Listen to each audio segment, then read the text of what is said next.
We heard so many things. We heard from the mad scientist that it was on Monday he died. We heard I'm listening to these conspiracies. We heard that there was no nurse. We heard there was a nurse. We heard that the nurse said that she didn't treat a black person but a fair person. We heard that somebody was shaking the hand of Mohbad, that Mohbad was dead. We heard that what else? That there was no fight. We heard there was a fight. We heard that Mohbad was fighting with everybody, not just Prime Boy. We heard that somebody was a Spider-Man holding a 5-month-old baby and closing the 2 doors of a Prado Jeep. How was he able to do that? We heard so many things that, in fact, it was not Prime Boy that was fault, but it was me that fault. We heard that we'll start reporting him to South African police again. We heard that the Prado Jeep glass broke outside, not inside. We heard so many conspiracies that, in fact, it is not after 11 months the conspiracy of one person would move me. No, it's not even a conspiracy. My anger is... See, there's no way anybody after 11 months will bring a new story, or we'll start bringing all these conspiracies together to form one story. As in, nobody can bring all these conspiracies together to form one story. Very impossible. I don't even know what he said today. I've not been online. I've not been listening. I don't even know what that said. I was listening to it yesterday. He was just going on and on. I was just like, oh, you are omitting some conspiracies. The kidney and the heart, you should have removed it. They came for organ harvesting on Monday. At least Ada Universe said somebody came very early on Tuesday morning and went out with a cooler. We've heard so many things. I didn't listen to him. Okay. I didn't hear anything from him. We heard that Wummi was not even pregnant, that she was putting rubber on her belly. We've heard so many things. So we heard that Mohbad, that they started sending condolences as early as Monday night, very early hours of Tuesday morning. We've heard so many. So anybody that now comes today, I'll just be looking at whether Choti Soroton, Boboroto Soy, at 100. So no, you bring my annoyance is not about what they are saying. Honestly, I'm not bothered. See, that is why we have concluded we are not even going to debunk anything, because the police is not stupid. If the police is even seeing the unseriousness from the public, that the public is doing this for content, the public is doing this for money, they will know that whatever thing you bring to the police station, I'm saying this with a logical reasoning as a police, if I'm a police officer, that if you bring anything to the police station, I will see you as a very unserious person. After 11 months, why are you holding such evidence? Let me give you one thing that we should know today. I was listening to the conspiracy of the phone they said is with Wummi. Wait, so do you mean in my entire lifetime I have used just one phone? Do you want to say that Mohbad, for the entire 26 years of his existence, he was using just one phone? It's even an iPhone 12. Okay, there's a new one. He would have used other phones before then. And please, people that don't know the usage, how did you get to know that Wummi used Find Me, Find My Phone application, except she told you? So how did you people cook that story? And please Find My. That she went to Mama's house to be using Find My Phone. You can't use Find My Phone inside somebody's house. It will still be giving you that location. So how did she know it was there? So there are some things that, and let me tell you something, the police is not stupid. If Mohbad's phone is switched on today and you put on Find Me phone, all the phones he has used for that iCloud account will be listed in the Find Me phone. Even if he has used that phone 10 years ago and he has dumped it, even if Mohbad was using an iPhone 6, even if Mohbad had used an iPhone 6 8 years ago, it will be listed in Find Me phone. And the police is not stupid. They have applications that even the photos in the iPhone 6 of 8 years ago have listed this these applications, it will bring out everything in the iPhone 6. If Mohbad, the only phone with them is an iPhone 13 or an iPhone 14 or iPhone 15, if you connect a software to it, the phones that are attached to the iCloud, everything in it will be displayed. So when people are now making an importance of an old phone of Mohbad, I'm wondering, do you think the police would not have known this? Even from their forensics. Do you know what is called forensics? Forensics is not just holding a phone and checking pictures or this thing. What about WhatsApp messages that were deleted? The software is going to bring out everything. Both deleted pictures, deleted chats, deleted applications. Even all those sites you watched on Chrome, Google Chrome, everything. If everything is going to be displayed, if he was watching porn, it will show. If he purchased something with his card, it will show. His bank applications would open. People don't know that ethical hacking has gone more than this. Ethical hacking is what, if you are saying you're doing phone forensics, you are hacking the phone.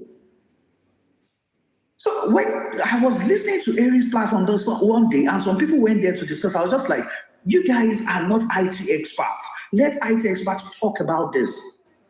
From an iCloud account, I can get information of everything you have, including saved passwords. Let me tell you something. When you finish about Apple, because I work as an Apple technician sometimes. See, Wummi, I want to ask you a question. Do you know in ethical hacking, if you're using an iPhone, I could actually be hearing your phone conversations. They think iPhone is actually totally secure.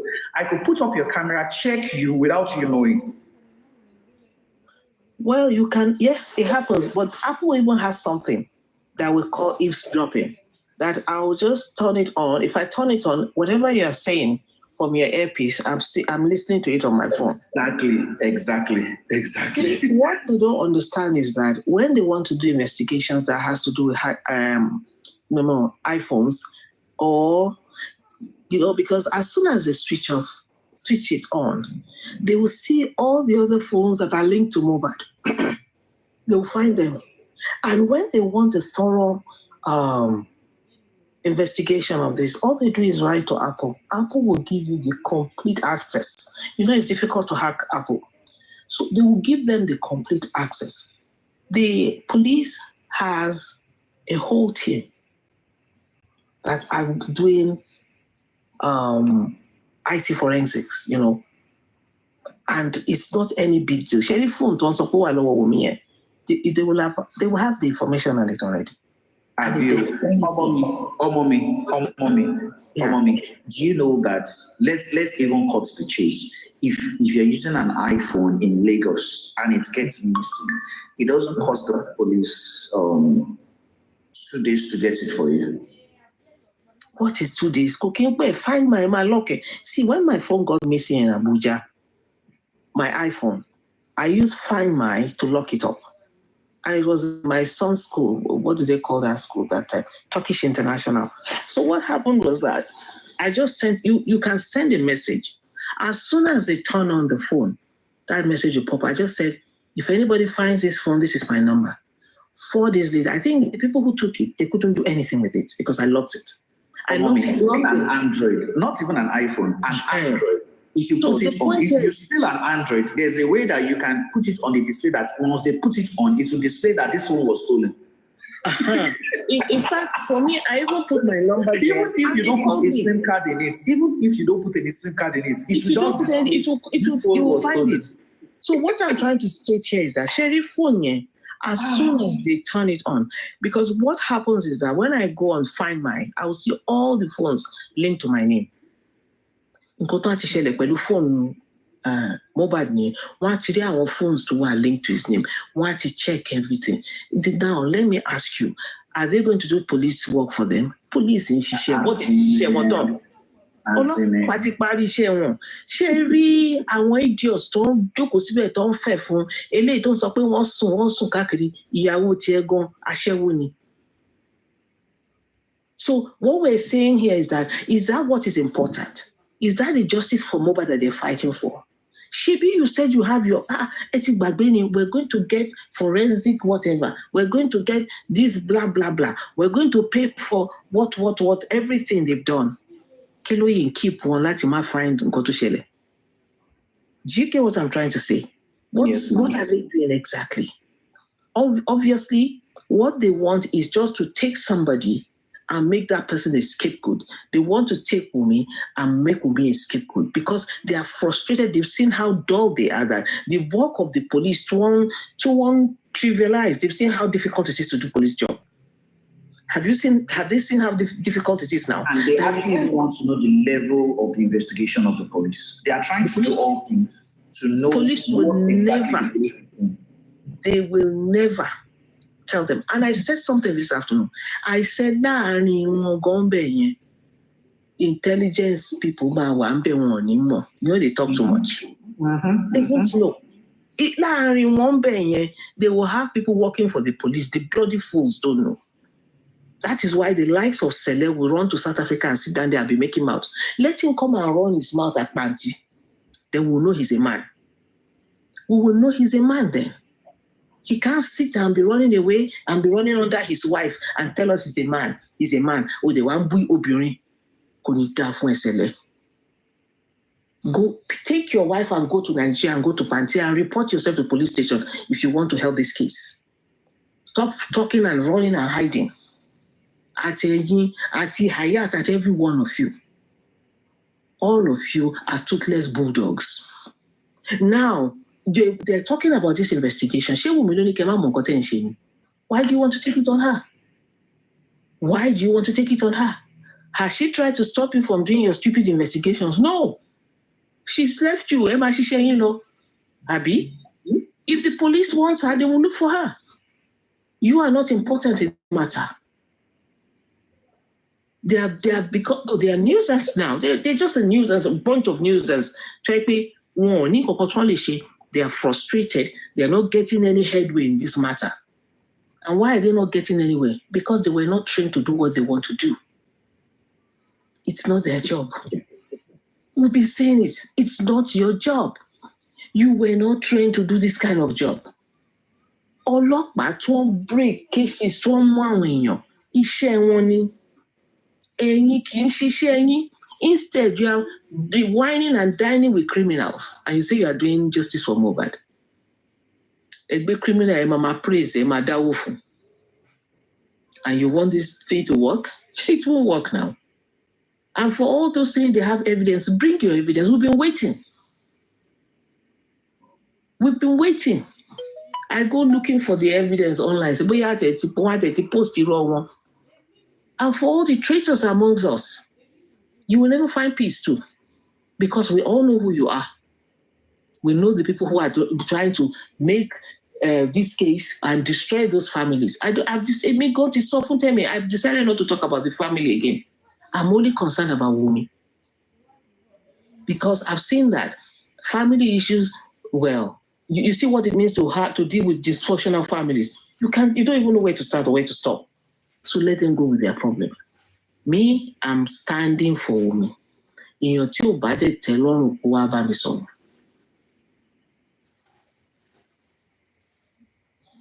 People like I want to on it. Select cried. I have his recordings on my phone, crying about money. He cried about money for almost how many months? Koto simi, koto take break, koto lost simi, she wa pada and saying, "Ofewa face Wummi." It's not that he came for justice. So it's that money that they didn't give him that is his problem. And the money he planned to make, he didn't make it. I have the recordings to Fema posted. So where you were crying about money, talking about money. And this one did this one did this. You're now coming to sound like you have somebody is calling him a prophet. Prophet. Tisele Baje prophet there, I'm an angel. A big gongon angel Gabriel. Some people just misuse that word prophet. I'm sorry to say, but I say, why would you call yourself a prophet? Even Mohbad is not a prophet. You're a prophet and you're saying all those rubbish words from your mouth. God punish you and your prophethood. What kind of nonsense prophet is that? I said, if he's a prophet, I'm Angel Gabriel. It's true. Then I'm Angel Gabriel. Nonsense. Don't come out or anyhow. They're frustrated. I get it. Why I'm angry is because some people are just feeling that people should just leave Wummi alone. Why should they leave her alone? I don't talk to her, but I'll support her. It's not anybody's business. And they feel pé ẹ ti ṣe nǹkan tẹ́ ṣe tó jẹ́ ẹ rí pé ẹ ní headway ẹ kó bá wọlé now. Go and rest. The case is with the police. You guys cannot do the job of the police, and you've not been able to find anything. Like Joy, imagine. That's to tell you how hard it is for them. I can imagine the frustration for them.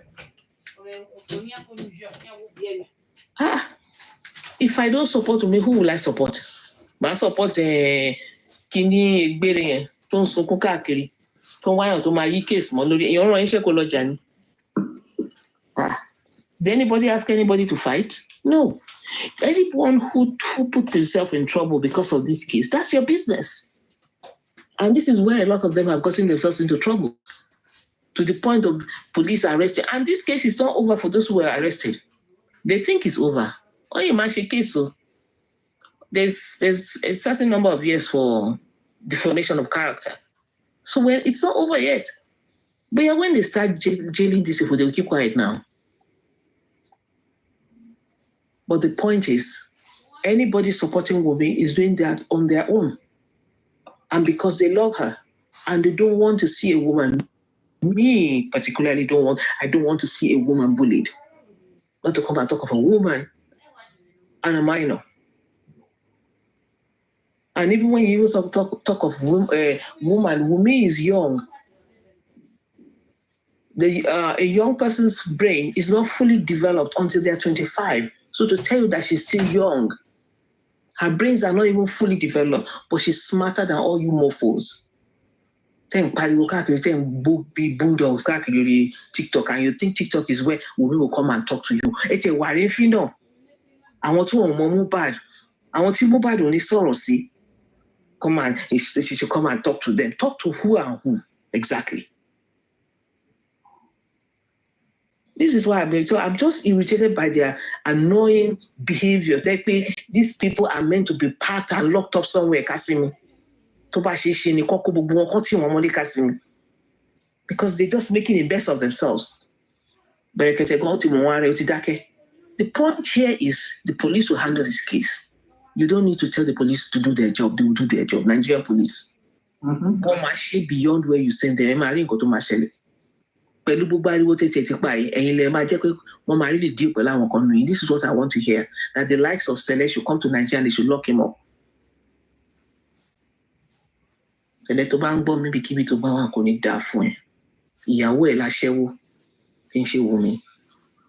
told you, come on.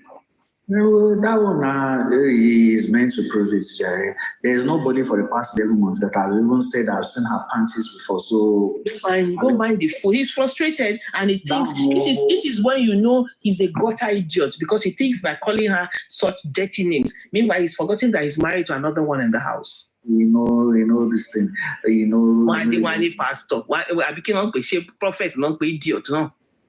It's very annoying. Wummi I love the way she's just ignored them. These people are rolling in pains. They're serious. Let me be honest. You know the most painful thing is that they can't sleep. When she has grown to a stage in which when she's being bullied, she comes out to joke, to even tell you, to laugh. You now see her picture, she's smiling, she's catching phone. Before, she'll come out frustrated, she'll shout, but she was just like, hey, Wokini, you make many money now. People, you make sense now. But now she comes out to catch cruise. Now wait till they play the pass. Now wait till they play. She was even just. I went to her page because anytime she puts her Instagram thing on, but she was talking about putting on weight. I was just laughing like she's having fun. That's what I want to see. That's what I want to see. And if you can't live with that, go hug a transformer. Wummi is living her life. Are you related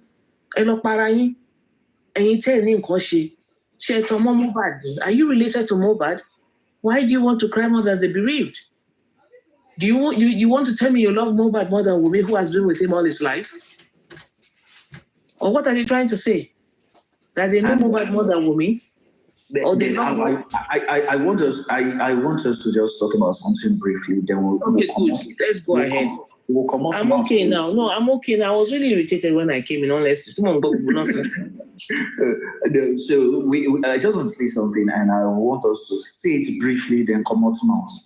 Now, yeah, good. One of the major things that I see in their plans. One thing I see in their plans is that they want to deceive Mama Mohbad in joining their camp.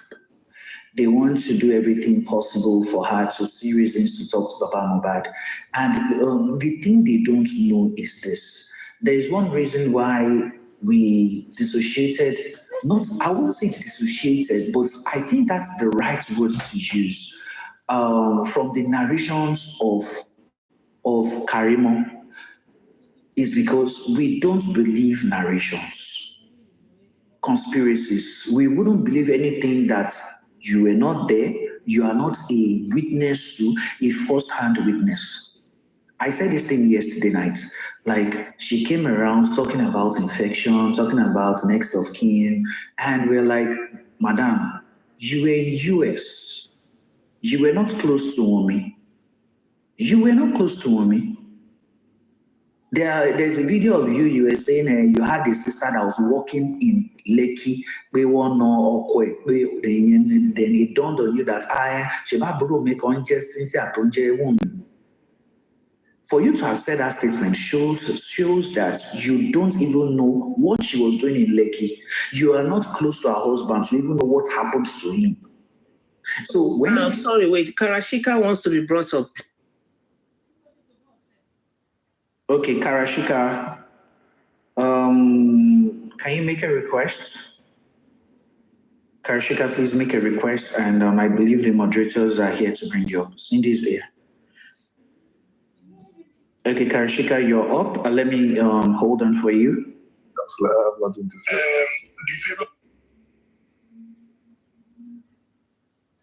Karashika, you were brought up. You have something to say. You were being brought up, and now you say you have nothing to say. We're be one of here and one of us here. Okay, let's continue. Okay, so good. Now, when during your time with when you were saying you were supporting your sister, we urged you to support your sister on the sidelines. Like, okay, support her. We don't need narrations from you. But you went on and on. In fact, doing some things to divert everybody's mind, but we don't need that energy, and that was why we dissociated ourselves from your misconceptions. Now, talking of Mama Mohbad, we love her, and we'll continue to love her. We're not saying this because of what is happening, but we're saying this to let people know something. Mama Mohbad, as a witness to this, what information does she really have that you people think she will say something bad about Wummi? One, she was there on, was it Saturday or Friday? She was there Friday, Saturday. That will be on the 9th of September. She's going to tell you about the furniture in the house, blah, blah, blah. She's going to tell you about her life history with her marriage life with Baba Mohbad. She's going to tell you things like that. Was driven away from the home. She's going to give you all those things. Will she be able to tell you about the corpse of Mohbad? No, she didn't see it. Did she enter into the house? No, she didn't see it. Did she see a pool of blood? No, she didn't see it. Did she go with her younger sister? No, they didn't go in together. That one was not even there that day. Did she follow them to the mortuary? No, she didn't. Did she follow to the police station? No, she didn't. Did she witness the burial? No, she didn't.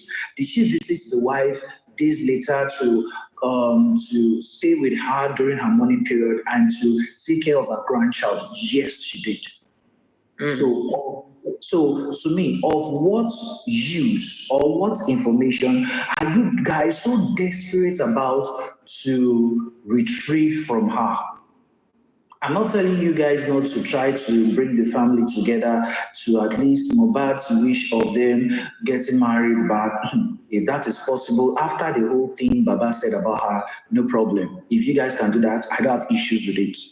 I don't have issues with it. If you guys want that, the wish of Mohbad to bring his mom and dad together, I don't have issues with it. In fact, if they do a wedding, I might attend. That's if I'm around or I'm available. I don't have issues with it. But if you're thinking, the union is going to break Wummi, no, it is not. It is not. Because Wummi has moved on with her life.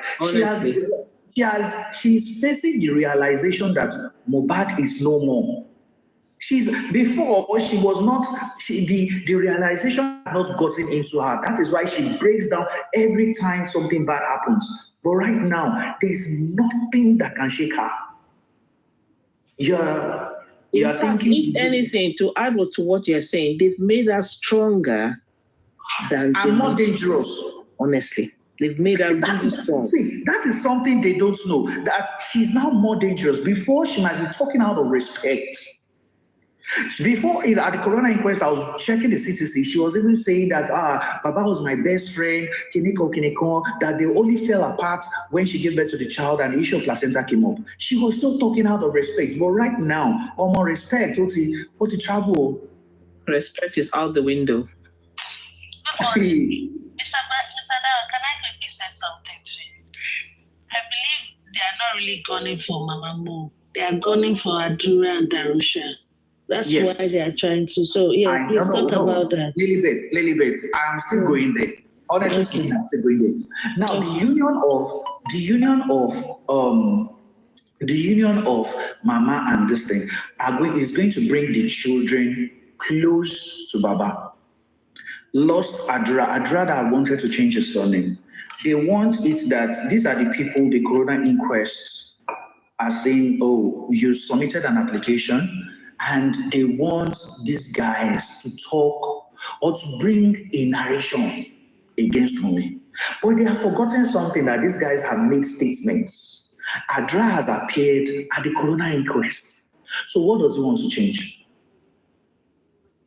Does he want to, no, they should, I'm actually thinking, this guy Darusha was even said on his Instagram handle that, in fact, he was one of the first persons to be interrogated by the police. He has also gone to, you petitioned him, he has gone to, Zone 2 to appear before the police to say his mind also. So what exactly do you see? Darusha was not even in that house, he was called to the hospital. So there are some things that I'm like. He was not in the house, no, he was not there. No, he was not in the house. He was called. They always get problem with you, Lagbaja. They always get issue with you because Etiman check on people more. The man do like a man nice. I don't understand. Let people that have can you go and say it now. Let them change their statement. Let everybody talk. When you are seeing all these things now, you are getting them to declare that they might call them tomorrow now. They will feel like I don't want to go. Let them go and shalaye now. Instead of what they too shalaye, me I don't understand. See any reunion, any settlement, let it come. Me, I want to open my eyes and see, and let's see how everything lasts long. In as much as me and is clean, let everybody that wants to do anything do it. Me, I want to be here to celebrate very soon. And I want to see how people, in fact, they will almost remove each other with stick or with blow. Let the settlement that want to come, let settlement come, let everything come, let everything settled. For all we care. Our own issue is we believe and we know Omomi did not do anything wrong. That is what we stand for, and that is what we are still standing for. Any reunion, any settlement that is coming, we are not praying for them to get scattered. Let them come back together as family. Let them unite as one. And let's see how everything flows. This one where they talk, saying, by person, this one don't write Kinecon. Didn't they know they've written something? Let them go and change it. Mr. Dawa, she's right here People because go and change it, please. nobody Because cares what today, if people you say. to look like they are scared, they are worried about what these people want to go and say. Let everybody go and say what they have in their mind, please. I just said something now. Every day, And we might be even be saying this, and those people are even having another narrative or another mind, so that they won't allow us to start knocking heads. Wọ́n lè máa sọ̀rọ̀ pé tó bá ti get Darosha, tó bá ti get àdúrà, wọ́n máa lọ change ọ̀rọ̀. Àwọn people ilé máa ní anything like that in their mind. Àwọn èèyàn kọ́ pé gbogbo nǹkan tó ń present lórí social media is not reality, please. So that they won't start saying, wọ́n ti ń sọ̀rọ̀ sí pé àdúrà fẹ́ lọ parọ́ mọ́ Wummi, wọ́n ti ń sọ̀rọ̀ pé kinní kan fẹ́ lọ parọ́. No, let everybody be free with their statements, please. In fact, In as much as we are sure of Wummi is not hiding anything. So let them see everybody that wants to change, let them be free with their changing. Anybody that is not changing, let them be free whatever they want to do. So that it won't look like one time to cover and cover. I don't care what anybody wants to say. Let them go and say it. Don't let us talk about it. For mean anything. I get what you are trying to explain, that this is what they want to do. And we all know that. But No, let it flow. Èmi tiẹ̀ tí ń expect ẹ̀ láti join everyday mo wá tí wọ́n ti gbé news jáde, wọ́n ti gbé news náà jáde ní. Let it flow. Mr. Dawa, just ignore this. Ẹ bá ti ń ṣàlàyé deep yẹn fún wọn clear ẹ̀ ń sọ bí wà pé even Dawa is trying to tell them not to talk. Nǹkan tẹ́ máa gbọ́ tó máa narrate lọ́la nìyẹn. Let anybody that wants to talk, please. It's a free word. My own is that nobody can stop me from supporting Wummi. Anybody to feel pé only face me kó wá bá mi sọ̀rọ̀. And let's deal with ourselves, abi. But pé ní support me and run on pa. So that's where I stand. No, you're very right. I understand where you're coming from, and I totally support you. So it's just an open thing. It's just an open thing. Anybody should come out, say whatever you want to say, speak your truth, and that's all. So whatever you want to say, no one cares. Wow, nobody's part tapping, nobody's tapping the screen. See, believe me. Gbogbo nǹkan tọ́lọ́run bá ló máa ṣẹlẹ̀ kí a tó rí justice ló máa ṣẹlẹ̀. There's no matter how tá bá ṣe ń try. So me, I believe in one thing. Let it flow. Let it just flow. Everyone knows more than that now. We are not God. We are not the one that have been working. So ẹ jẹ́ kó flow. Gbogbo èèyàn tọ́lọ́run bá ló máa dẹ̀yìn, ó máa kẹ̀yìn sọmọ Wummi. Kí justice ọkọ̀ ẹ̀ tó wá ló máa kẹ̀yìn sí. Ẹ kò sí nǹkan tẹ́ lè ṣe, ẹ lè sọnù délẹ̀. Gbogbo ìṣẹ̀dá tọ́lọ́run bá ló máa bú ọmọ Wummi, kí justice tó wá ló máa bú. Gbogbo àwọn tó bá ló máa padà lẹ́yìn ẹ̀ ló máa padà lẹ́yìn ẹ̀. Gbogbo àwọn tọ́lọ́run bá jẹ́ ènìyàn ó máa come again láti support ẹ̀, ló máa support ẹ̀. A kàn try best wa, ẹ jẹ́ ká kàn máa sọ títí wa ní bá ṣe ń sọ yìí, but we cannot do anything. Ọba tó jẹ́ ń ṣe ọbẹ̀ kò kúrò ní àrò. Èèyàn tó ń mú ọmọ Wummi dúró kò tí ì parí iṣẹ́ ẹ̀. So me, I don't want it to look like funny enough, can I burst you people's bubble today? Someone has called me before and said, on a petition or more phone come bye. Money about in evidence in lower go ahead can petition. Talo le believe me so buy. Because come baleni. I said it to that person and the person was shocked. I said, see, petition anybody, invite anybody, call on anybody. Because to me, I know she's not hiding anything. About in evidence, the first petition, go ahead. I said it. Tell and I said it to somebody that is even strange to obsession with Wummi. I said it. Guys, they're actually obsessed with Wummi, honestly. I said okay, I go ahead. I really believe that Fela is sexually obsessed with her. I've been saying this for a long time. He has this obsession, sexual, like he wants her. Because this is beyond, like, it's beyond normal. It's beyond normal. This obsession is too much. Everybody comes. He's also obsessed with the money, the property. If anybody comes and says, maybe Adura did something, the next thing, it will switch it to Wummi. It will. If you come again with another or maybe it's Darusha, it goes back to Wummi. Like, are you an animal? No, the obsession is too much.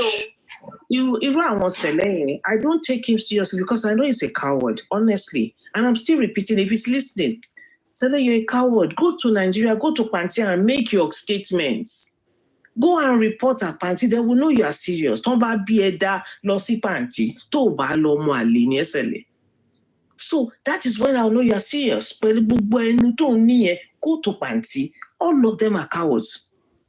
I'm repeating it. They are all cowards. What better anything no be sheri won yen. Ẹ jẹ́ kó gbé sẹ̀lẹ̀ yẹn. Kí ni petition wọn náà kọjọ yẹn tó ń sá káàkiri bí kò fẹ́ ya wèrè abẹ́ ti gbàgbé ni. Tó ń forúkọ ẹ̀ sí list kan tó ń release ńgbà kan a long time ago. That thing almost broke him. Ó lẹ́nu ń pe Wummi. Ṣé Wummi lẹgbẹ́ tí wà máa face ni? You see, all these people are just obsessed with Wummi. And as Mr. Dawa said, it's about the money. Owó yìí dẹ̀ ni kì í ṣowó yín. I still don't get it o. Kì í ṣowó yín o. Owó ọkọ àti ìyàwó ni o. Let me tell you the truth. Tó ń bá dé court gan, a ní money tó máa fi. Gbogbo wọn wà nígbà tó ń fàyà fèsì ìbọn. Wọ́n pè báyìí lọ ti yìnbọn fún. Ṣé everybody máa wà nígbà ilé ni máa drag ọmọ Wummi? Níbo everybody wà? The only person who stood by problem they have is when he was like a protector for Mohbad. Wummi in fact ó jẹ́ kó pẹ́ fún wọn gan láti rọ́pò bọ́ yẹn mú. Wọ́n jọ ń protect ara wọn ní àwọn méjèèjì. Tọmọ yẹn ṣe nìyẹn. So we understand the game. Let everybody play it. But you must say, is it a crime to be in love? Is it a crime to be married to somebody you love? And that because the person is gone now, if just like I want to only sumo, one sorrow. Who are they selling? And I'm bush, young prophet. Online now wá ẹ jẹ́ kí everybody sọ̀rọ̀ bó ṣe online yàtọ̀ sí court of law. Ìgbà tá gbogbo nǹkan tá rí online yìí àwọn judge àwọn lawyer go to panty. Bá gbà wò gbọ́n kọ̀ọ̀kan àwa kàn fúnra wa ń topic àpò ṣàlàyé. Sọ pé wàá fèsì nítorí nǹkan tí màá fojú ẹ̀ rí. You think it's a joke? Ṣé o clear ara ẹ ní South African police ń gbà yẹn? Ó ṣe wàhálà gbogbo orí ẹ̀ dàrú gbà yẹn gbà tó petition ẹ̀. Talk now. He's a coward. That simple petition done for one by a long time ago. He almost spied himself. If you can remember, he was worried. He kept complaining. Oh, she wala. To so pe 5 million lo fi gbara onle. Shegbo, wa pe Wummi, bloody coward. Everything is Wummi. They're so obsessed with Wummi. And the person that caused it now is gradually withdrawing from bothering Wummi because what he won't lose. What he won. Body language, it tells us a lot. Body language. One autopsy, you correct it. Autopsy, the private autopsy. Result and looking at wow. Bumio Baba kò sí stubborn bí kankan kò sí laceration kankan bí kan ó ti money. He knows. That's why you saw that petition that he did not even mention Wummi's name. He went straight to Naira Marley, Sam Larry. He knew that Wummi has no hand. Go and check the contents of the this thing is submitted at the coroner inquest. Affidavit. I saw it. And they won't see that. Instead of them to go and meet him and face him, they say, I want Wummi, I want Dideri. I want to Mr. Dawa, he has always known. He has just seen that there's no how he can keep on manipulating people with that autopsy that has come out. He has always known Wummi didn't do anything now. That's why now he's banking on word of mouth of, either witnesses or people not there just to continue to convict her in the court of public opinion. He knows that in the real court of law, all this can't fly. Do you understand? And what Buki said yesterday that really struck me, and which I've always known, was the fact that she told him that, Baba, make all you can make. She said it. She said that these people will not be there forever. So make all you can make. So basically, he's just out to make all the money he can make before everything just dies down, before they convict the others, or if they will eventually convict anybody. But they know that Wummi is not going down for anything. So basically, just keep making money with while defaming Wummi. No, let me tell you, this is what everyone knows. Don't need sense. So you see, all these people don't have any sense. Yes, now. See, let me tell you, within that period of justice for Mohbad up till now, there have been about 3 murder cases in Abuja, and the women involved have been locked up. So, if Wummi is culpable, she won't be walking free. And I want to tell you, you went to Dawo, release them. ẹ wá dé ẹ wá ń sunkún káàkiri bí egbére. You can't complain pé Wummi must go down for whatever. Prime boy. Oh my Lord, I'm sure you know that already. Ṣé àbẹ̀rẹ̀ sí ń dágbére because you go to prison. Kò sí bó ṣe fẹ́ bọ́. Ó tún ti lọ sọ pé òun purọ́. In an inquest, you said you were lying in your statement. Oh, Tim if nothing, lesson is enough. Then they will now come. They know the truth. Joseph Aloba knows the truth. Everybody knows the truth. Everybody is looking for. I don't get it. If it were this country, nobody would take a dime from Wummi. And the same thing will happen there because owó tẹ́tẹ́ ẹ̀ sọ igan ọmọ ẹ̀ ló ní wọ́n ti sọ fún wa pé customarily ọmọ ẹ̀ ló ní owó. So what's your problem? Wummi ò gbà kọ́bọ̀. What's your problem? And the fool that came out as was running verbal diarrhea, let the person go and bring their evidence. Anybody tó bá ti ní nǹkan, and this is what honestly every day I wake up. Ṣé wọ́n ti gbé evidence jáde ká ti rí nǹkan náà? Nothing. Every day I wake up is evidence I'm looking for all over the social media. Conflict evidence that I don't think they know the meaning of evidence, and they don't know that if you say something, you have to prove it. Sherry, I want to man lo sewan lo poju de kini. Oh, mommy, Because with what Buki said, sorry to cut you short, with what Buki said when she was talking about the affidavits Josie signed, she said, all these things we are saying, we don't have facts, so Baba cannot say it in the court of law. So basically, you are saying that you are intentionally defaming and libeling this girl without facts. If Baba cannot say it, but you say it with your full chest, you beat your chest and say she killed him, she stabbed him. Even that day, she couldn't repeat it. Even yesterday, she couldn't repeat that she stabbed him. So they know what they are doing. They know that the only way they can make money is to defend her. Petition, dump down for you don't have liver. Ordinary your name on the list of petition. You were crying like an Igberi all over the place. I sold myself with 5 million naira. Isako lo the social media and she big bet to roll to Joju. Yes, he ran away. Bloody coward. Yes, he couldn't talk around. I said I have all the recordings on my phone. Ibi tó ti ń lẹ́nu, tó ti ń sọ̀rọ̀ nípa ó tó ń complain, tó ń sọ wàhálà tó ń ṣe, tó ń fi gbára òun lẹ̀ lórí petition yẹn. That one is the one talking. That coward. Ojú ò tiẹ̀ ṣẹlẹ̀. You will hear this. I know this will get to you. You are a bloody coward. If you are not a coward, go to Panti in Lagos and go and make all your assertions there. Terry, you don't have anything. Anyway, everyone here, let me be honest with you, we're at the end of justice for Mohbad. Because final stage is Ladi, there's nothing to talk about anymore.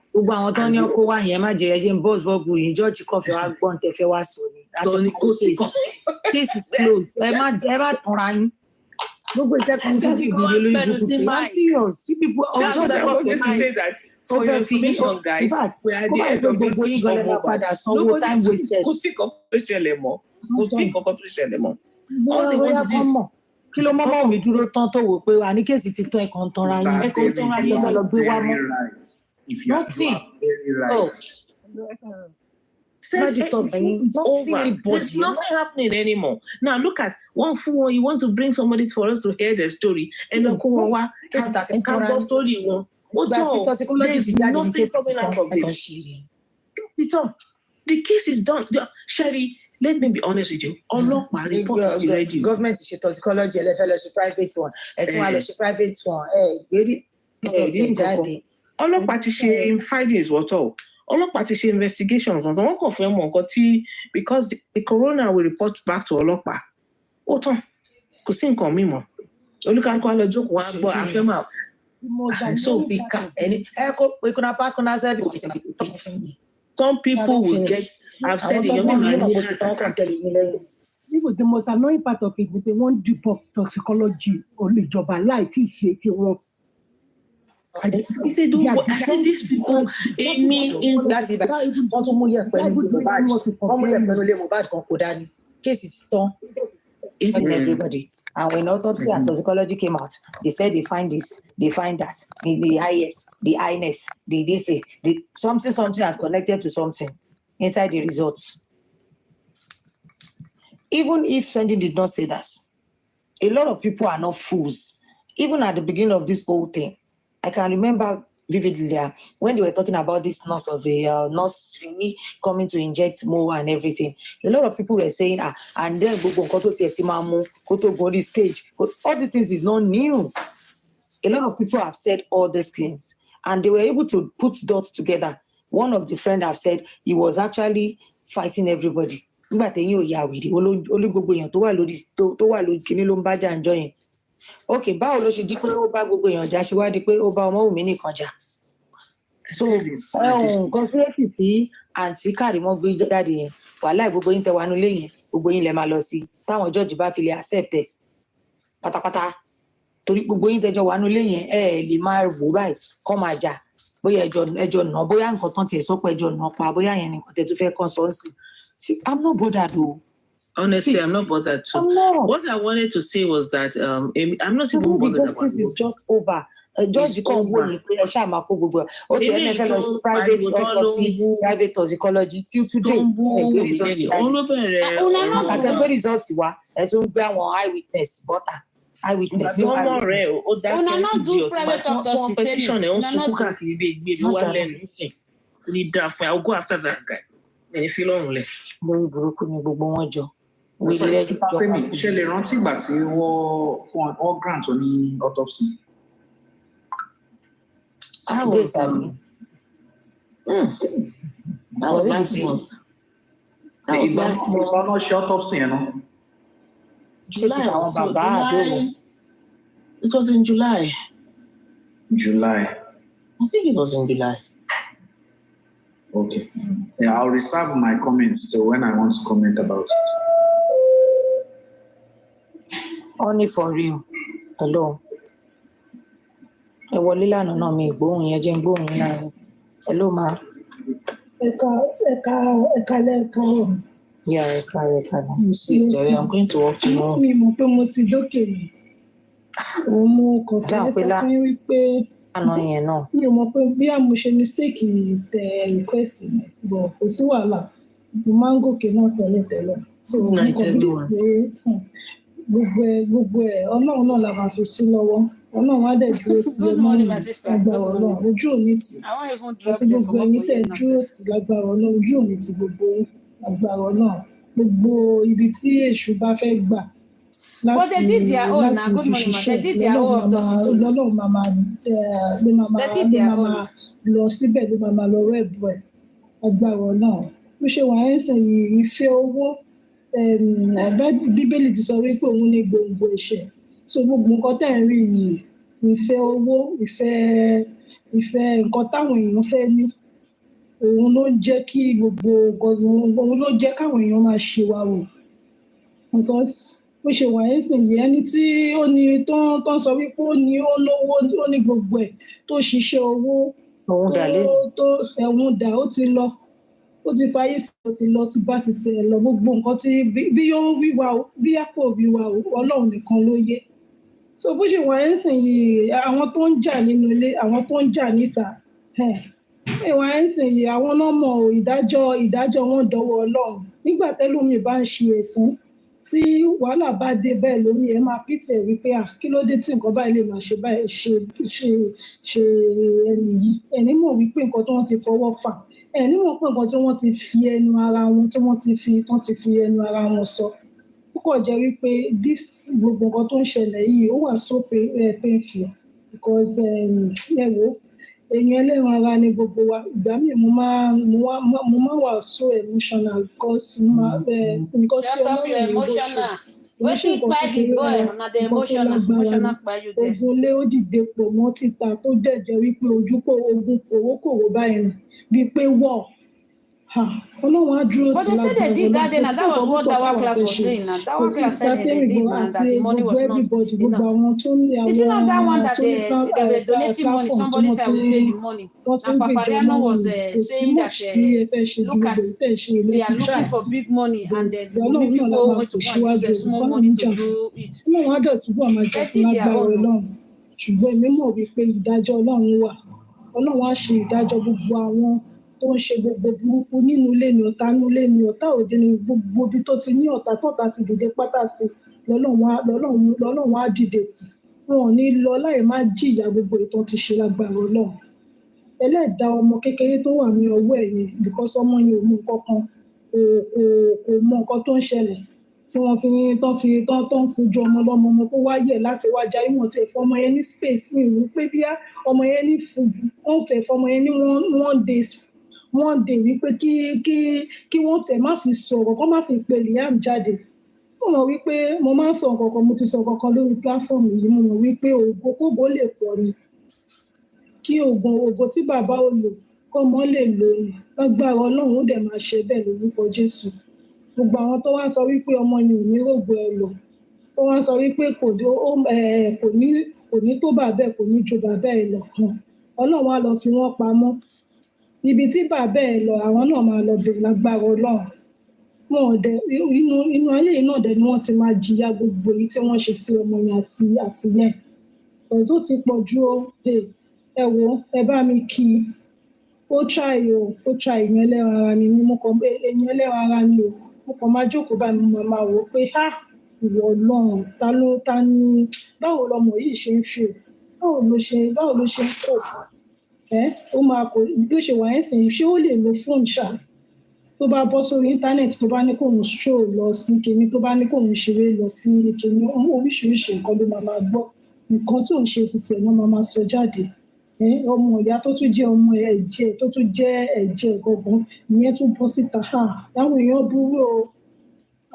burú Ọlọ́run á dẹ̀ gbé níjà lágbára Ọlọ́run á gbé níjà ojú òní tì lágbára Ọlọ́run kò ní kí n sọ mo mọ̀ wípé kò sí mọ̀ọ́tì ká tún máa sọ kò sí mọ̀ọ́tì ẹ̀rọ ẹ̀yìn èèyàn kò nídìí pé bí ká máa sọ̀rọ̀ jù àdúrà náà la máa fi máa ràn lọ́wọ́ àdúrà la máa fi máa ràn lọ́wọ́ àti ẹ̀yìn tẹ̀ ń ṣe yìí náà ó wà important but wọ́n sì nǹkan tó máa pọ̀ jù ní ọ̀rọ̀ wa fún ọmọ Wùmí sí ní ìdọ́sí tó ń ṣe ogun ìta nìkan ni là ń fojú rí onígbà àwọn kan sì wà ní kọ̀kọ̀ gan pàápàá tó sì ń jẹ́ wípé wọ́n ń gun ní abẹ́rẹ́ tó sì jẹ́ wípé wọ́n tẹ̀ ṣe close mọ́ tó mọ̀ ò ṣe mọ̀ pé ọ̀tá ni wọ́n ó mọ̀ pé gbogbo wọn pátá ni ọmọ Wùmí máa borí lágbára Ọlọ́run ẹ ṣé máa wọ̀ ẹ ṣé sir God bless you.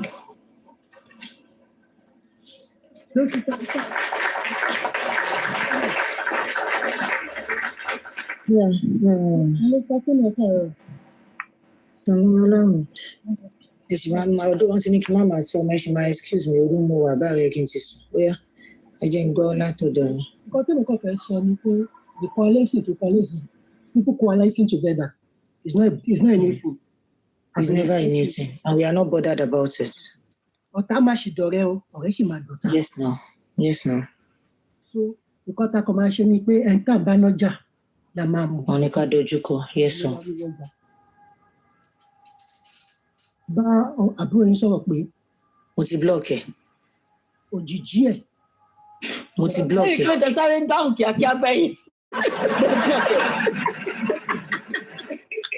Kí ló ṣẹlẹ̀?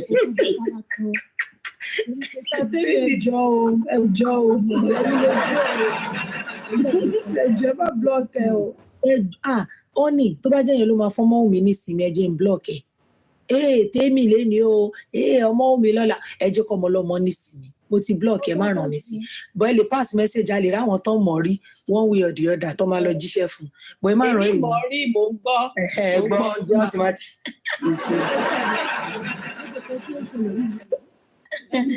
tó bá ti ka ìwé oníwèé kan that talk about power you understand what is happening. They want to strip her naked in psychological terms. Gbogbo àwọn support network they want to like sorry wọn gbára wọn to make sure they want to isolate her kind of they want to beat her down isolate her. Àkókò kò dẹ̀ sí kan tó fẹ́ ṣẹlẹ̀ people that will turn kàkà tó bá kù díẹ̀ kọ́ ọmọ olóore jí sí kòtò. Ọ̀nà ṣiṣẹ́. They were happy. They said it's their pathologist that even helped us. I was so past. I was listening to all this. The power of greed. Mo ṣe tán mọ́ kí ni pé preamble la ṣe wà àti ìdojú gbàgede ọ̀rọ̀ gọ́gọ́. Yes sir. It's just a sprint. These are just preparation. Ṣé ibi tá à ń lọ yẹn There will be insidious activities that will be going on. Diabolical means either both spiritual, psychological, physical. So she should be expecting, she should just like expect on the unexpected. Help will come from where she did not expect, and she get disappointment where she did not expect to see it. Mariolari àti lè gbó. Torí àwọn ẹ̀sẹ̀ ni wọ́n gbà pé tó wá rí ibi tó lè lọ fara sí gan kó lọ sinmi kó tiẹ̀ kó láàrin ibi tí tó bá mọ̀ pé ọ̀n ilé ayé ẹ̀ lára ṣe psychologically kó bá tiẹ̀ rí tí wọ́n rò ó joyè àṣàkẹ́ tó ti gé létí lọ. Kó dà very very careful. Òjijì ẹ̀ gan ṣe tẹnu ọmọ tọ́lọ̀ wá gbé ọlọ́wọ́ lọ́jọ́ ni abámi dáàbò tó nípọ̀ bu ọmọ yẹn. Gbogbo ọwọ́ kọ́wọ́ tí olórí búkú kọ́ bá gbé nípa ọmọ yẹn máa fi nọra wọn. Because of all these idiot people, Papa Daniel tó bá dé talking lọ́ka kọ sí ọmọ to yẹn Papa Mohbad and he had not known that these people are idiots. Àmì Jésù. Ọwọ́ tí ọ̀gẹ̀dẹ̀ bá gbé bá owó rẹ̀ ló máa fi nà. That guy, God has brought him here for a purpose, and that purpose shall be fulfilled in his life. His journey will not be cut short in Jesus' name. Amen. Gbogbo ẹni tó bá ṣe ojú ọmọ yẹn ojú ẹ̀ máa fọ́ ni. Ayálà ẹbí ni ara ni ojúlùmọ̀ ni ara àta ni tó mọ̀ ní tèmọ̀. Gbogbo whatever tẹ bá wish ọmọ yẹn ló máa jẹ́ ti àti tìrọ̀ yín. Amen. You want to come wish Mohbad no not see you na life. Máa jẹ́ gúdù kan náà lẹ́tọ́ wish ó máa jẹ́ tọmọ yín títí dé 14 generations tẹ̀lé lè kó ṣe 7 generations. Okay, no, so na get 14 generation for the evil you people have done to Mohbad. Ọmọ ẹ̀ mọ̀ ọkọ tó ń ṣẹlẹ̀. Ó dẹ̀ tí wàá ṣẹlẹ̀ tán nìyẹn ṣẹ̀kẹ̀dẹ̀ wàá fọwọ́ sílẹ̀ kẹ́ fọwọ́ tẹ́lẹ̀ báyìí tó ń tẹ̀ bá dojú tẹ́lẹ̀ arímú tí ó bá farabalẹ̀ tó bá fọ arímú ìṣẹ̀kẹ̀dẹ̀ farabalẹ̀ kẹ́ gbọ́ bí tọ́rọ̀ lọ you start pitching side and it's greed. Greed is a very powerful tool. So I won't be surprised tó bá dọ̀la gan tó bá ní kankan ṣẹlẹ̀ she herself she's just focus on her focus. Àwọn tó bá rí pé wọ́n fẹ́ ní peace òun lára no matter how small it is ó ṣe kí ni kó yẹra for everybody. Okay. As of now, nǹkan tó kù ni is a last breath of a dying nurse. Gbogbo nǹkan tó ṣẹlẹ̀ yìí. According to Professor Wike, a Rivers State, if he didn't die, he didn't die. No matter narration to anybody, if there's no evidence to back it up, it's just a mere hearsay. So whatever, if you talk about police, it's called police. If you come back together, whoever, we're not stopping anybody from doing whatever. It's a free world. Let everybody form alliance where it's necessary. Of course, only first law of nature is self-preservation. If you don't think everybody will prepare the let them go. Let them be form alliance to my benefit. We're not stopping anyone. Our focus should be the person who stood up for in the first place. None of us know that from Adam. But God in his infinite mercy bring up people. So that will support them. So let her focus on her focus, protect her child with every last drop of her blood, of her sweat. And she should be very prayerful. When people are desperate, they can do. Desperation is a very toxic medication. So allow me. Lè understand. How do people listen to Mo them gbọ́ more? nǹkan kan sẹ̀, ó dẹ̀ sì ń ṣe mí pé ó ti wá yé mi báyìí. Ní pé tán bá ti wọ ẹ̀wọ̀n tán, wọ́n wá gba ọmọ lọ́wọ́ ẹ̀. Who does that? Mo fẹ́ lè sọ pé mi ò gbọ́dọ̀ ẹ̀rí láyé mi. No, any America, ìlú òyìnbó lọ́wọ́ pa wọn wá. And if I were that girl, truly, another thing she should put in motion, she should go and get a guardianship, like a trust for that child. And to Bama trust to Julia Yewu, in case anything happens to her, that child should go to that person. I'm not saying anything will happen to her. But Nothing is even happening to her. Ọmọ mi ló máa tọ́ ojú ọmọ yẹn. Kò sí ọmọ mi kò move an inch lọ any VA. Ọlọ́run. Ìlú gan mi títí. Una don dey No be cut fun bo Ọlọ́run ajé. Ìlú yẹn máa gbìn. you should put that something in motion for her. It might not be a blood relation. I told you she shouldn't trust her own shadow. Ẹ mọ nǹkan tó dùn mí, ṣé kí n sọ? Mi ò fẹ́ máa padà sórí ọ̀rọ̀ yìí. They want to collect the child so that Mi fẹ́ máa lọ sórí ọ̀rọ̀ yìí, mo máa ń lọ bẹ̀.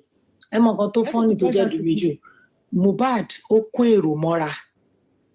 ó lose guard. Òun ló jẹ́ ká bára wa bí tá bára wa yìí. Inú kan yẹn, the same thing wá ló tún ṣì ń ṣẹlẹ̀ nínú family yẹn, so I don't get it. Sherry, I think because by now, I believe the family needs to be 100, extremely careful. Ẹ má rí gbogbo re kọ́ lóore, gbogbo àánú kọ́ láàánú. In fact, ó yẹ kọ́ lejú, ẹ bá gbọ́ lejú pa kálá, má rẹ́rìn to anybody around. What did they make on level of only the tabani de la mani or deal? Our level of exposure. Papriano, mo máa ń kọ́ ẹ pé mo ṣáà máa ń quote Papriano every time. Ó ní, Baba Mohbad, no worry o. People wake you up, picking, they never come out around you. They still deal with you. They are still vultures. They are still the ones sending a lot of people into that family. But it's just unfortunate people cannot open their eyes to see. Èmi tí mo wà níbi tí mo ti ń sùn tí mo ti ń jí. Tèmi ni o, èmi ni mo fẹ́ wá, èmi ni mo wà nínú family yín báyìí. Èmi mo wà ńbẹ̀. No. Ẹ gbọ́? Mo wà ńbẹ̀. No, don't let them look. What they want to do, they want to strip that lady naked. Wọ́n fẹ́ gba aṣọ lára. When I mean aṣọ, I'm not talking about the one we're wearing. They want they want Wummi to come down and say, bóyá ń bẹ̀bẹ̀ ẹ jọ̀ọ́, bóyá ẹ̀yin supporter mi ẹ lọ. I don't see. Mo ṣì ń sọ sẹ́. Wummi ò pè mí mọ́ sẹ́. I still stand. In fact, kọ́mọ́ mi pè mí lọ́la kó ní tèmi kò ní da fìyà láìṣá ẹ̀. Màá sọ fún pé ó ṣe màá tún dúró tiẹ̀. Ṣé tún gbọ́dọ̀ rí? You know, you be a dead. Màá sọ fún wa ní mo mọ̀ kójú lásán kọ́ ló fi sọ. Èmi o, I pin till the end. You asked me, I swear. I understand where you're going, but you asked me that certain where boundary we shouldn't cross. I understand deeper than what you show you, but Sherry Wummi, they want to strip her, they want to isolate her. When they isolate her, when she has no support, they'll be able to beat her down psychologically and be able to do whatever they want to do with her. And what the problem, I'm not trying to mention anybody, but the mistake the family made in the Four Sisters is having division among themselves.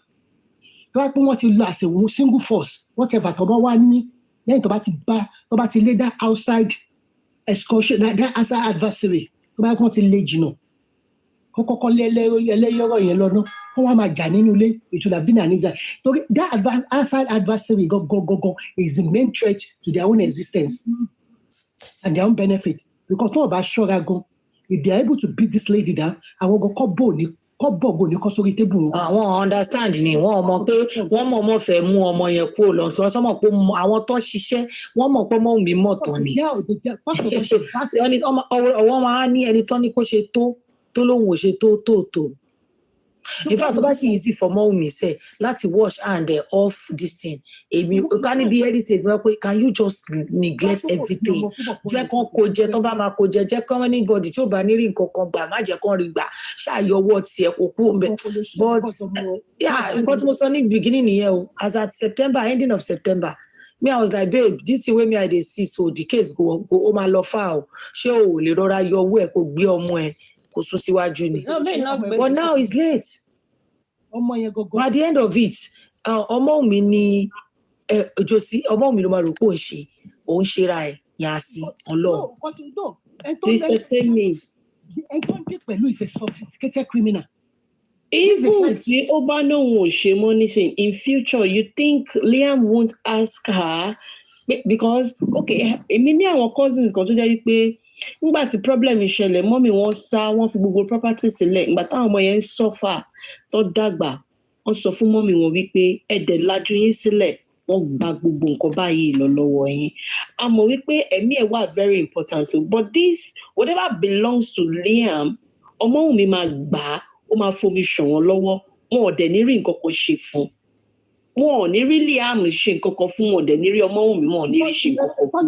Nǹkan tí ò yá àwọn ilé tí ò yẹ wọn as an elder tí wọ́n á pé ní ọmọ Yorùbá tèmi o nǹkan tí ọkí bàbá yẹn ṣe ni pé ọmọ mi lọ àwà lẹ́yìn yẹn lọ yanjú ẹ̀ ìwọ ló ẹ̀yin lẹ ìwọ àtọkọ ẹ lẹ lọ sọ́yọ̀ ẹ̀yin lẹ tọ̀yọ̀ bọ̀ whatever decision tó bá take lórí kéèsì báyìí kó bá délé tó bá wá jábọ̀ fún wa like all they need is kí bàbá yẹn fa ọmọ ẹ lọ́wọ́ dání kán jọ bá ẹlẹ́yọ̀rọ̀ yẹn lọ́dọ́ or your face, but because of greed, that's why I said the power of greed. Because whatever is promised is just a drop in what they are entitled to. Because what you know, it sees as cost of doing business. Because if it's easy for him to part with that thing, he would have parted with it. Because it's not even about financial thing. There is a catalog involved. That catalog alone, even if you could get $100 loan your low show $100 get in Nigeria and low show. Kabotori, kò ṣe pé kó má gba catalog ọmọ yẹn kò ṣe pé kó má gba bí $1,000 lóṣooṣù orí catalog yìí. Not everybody that is by now. So but they don't realize it. Whatever they are promising is a job because you have respect for the dead. So because this lady, she might not have an she might not have a certificate to show that it's an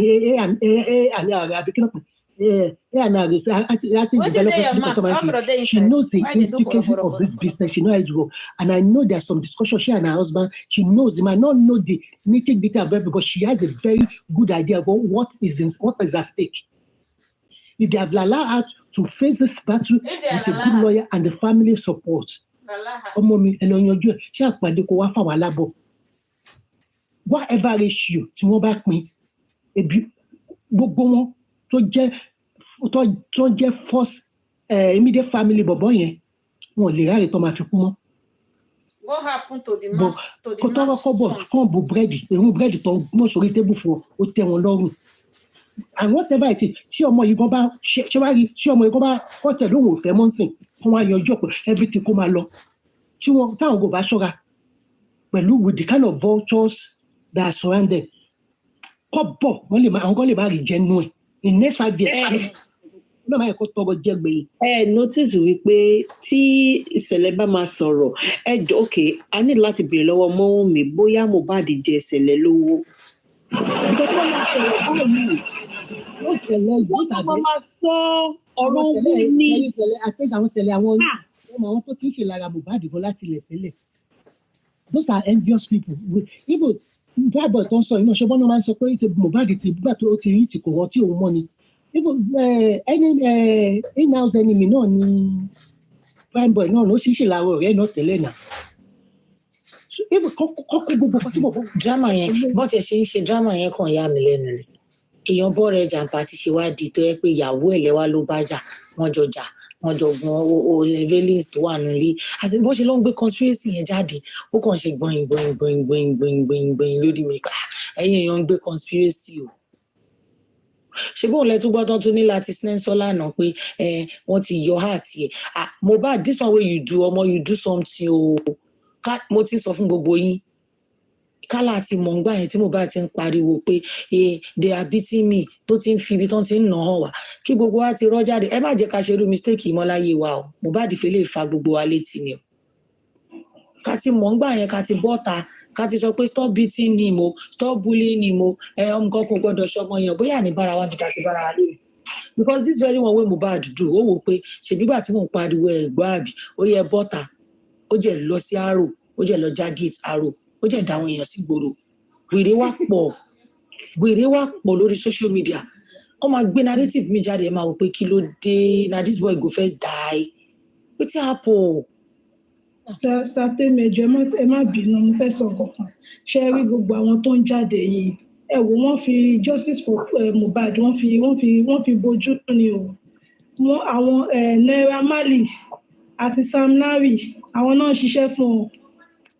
Àwọn kan ti gbọ́ owó nínú àwọn ọmọ bó ṣe ń lọ. Ọmọ bó ṣe ń lọ ẹ̀kọ́ wò wípé a lot of them wọ́n ní for real mo sọ kankan tó ń sìn pé wọn ò tí ì kúrò lára ìdílé yẹn wọ́n sì ń wà nílé yẹn tó sì ń bá wọn jẹ tó ń bá wọn mú wọ́n sì ń bá wọn róòlù. That will go back to the source. Because yes. Around Josie, they did there.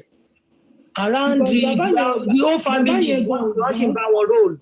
Bàbá yẹn ògbọ́n ọ̀rẹ́ ló ń bá jà ó fọ̀tà sílẹ̀. No, even in fact, God can push people to be enemy to be friends with their enemy. because they don't have the spirit of They see, but tell me feel pé wọ́n ṣe ni pé wọ́n wo weakening point family yẹn. Wọ́n wo nǹkan tó like jù. Wọ́n jẹ́ fi yẹn ta wọn. Wọ́n jẹ́ fi yẹn ta wọn. Wọ́n jẹ́ fi yẹn ta wọn. Ìfẹ́ owó ju ìfẹ́ àníjú owó. In fact. Wọ́n jẹ́ fi yẹn ta wọn pé ẹ lọ bá wọn àti bá wọn jẹ àti bá wọn bó ṣe máa ń lọ. Bó ṣe wà ní sìn wọ́n ti ẹ̀ nífẹ̀ẹ́ ọmọ yẹn gan náà. No, when that boy was alive, they've gone there to sell themselves cheap. Wọ́n ti mọ̀. Yes, so àwọn yẹn ti mọ̀. Wọ́n lé ìgbà tí 100,000, 200,000. Wọ́n ti rí wọn tán. And so, what they didn't realize is, owó tí bọ̀bọ̀ yẹn ti make ìkọ̀kọ̀ ní bonus code is his catalog. The bad notice àti ìgbà tí bọ̀bọ̀ yẹn ti kú. That boy has never even make any hit song. Even when the guy was alive, since he left that place, they haven't made any hit song. So you know that is catalog. Single. To buy catalog yẹn. Same kind donation. We failed Mohbad when he was alive. Àwa ò ní fail ẹlẹ́lẹ́kejì nígbà tó kú tán. I won't be part of anybody that will fail that boy lẹ́yìn tó tún kú tán because nígbà tó wà nílé ayé àti fail ẹ̀.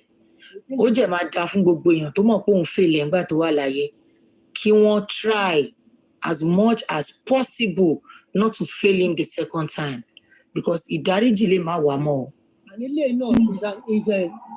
Forgiveness lè má wà mọ́ o. This one is even a message. Because this is the time that boy needs everybody more. And this is a kò ń ṣàwà nìkan la fèlè sísà mi kò ń ṣàwà àwọn pẹ́rẹ́ǹtì ẹ̀ náà fèlè. Ẹ jọ̀ọ́ tí bá sọ̀rọ̀ ẹ má la ọ̀rọ̀ mi mọ́lẹ̀. Àwọn ọlọ́gbọ́n ló lè gbé. Àwọn fámìlì gan ò láìkẹ́. Mo máa drop gbogbo yín. Mo ní mi ò fẹ́ gbogbo àwọn ọ̀rọ̀ yìí lórí platform mi. Ẹ má jẹ́ kó tún sọ pé orí tèmi náà ti ń sọ. Tí má ti ń sọ̀rọ̀ mi probably ẹ ra fi mí lẹ̀. Nǹkan tó ṣẹlẹ̀ even those that journey. Mo ń sọ gbogbo ìlú pátápátá ẹ jẹ́ n kó pọ̀. Don't allow that. Gbogbo ìlú pátápátá I'm generalizing everything to everybody now. Gbogbo wa pátápátá la fail Mohbad. Ẹ má jẹ́ ká yọ anybody. One thing our society, we as parents, we should not be discarding our children if they do not follow the conventional. You know, to take kúrò lórí ibi tẹ́ wà yẹn. Sọlá òun ẹ lọ rest. Ẹ ṣe reaction mi láàárọ̀ ènìyàn. Tàbá tí ń go beyond the kìíní. Àwọn drop. A ní kí ẹ máa generalize ọmọ yín. Generalize ọmọ yín.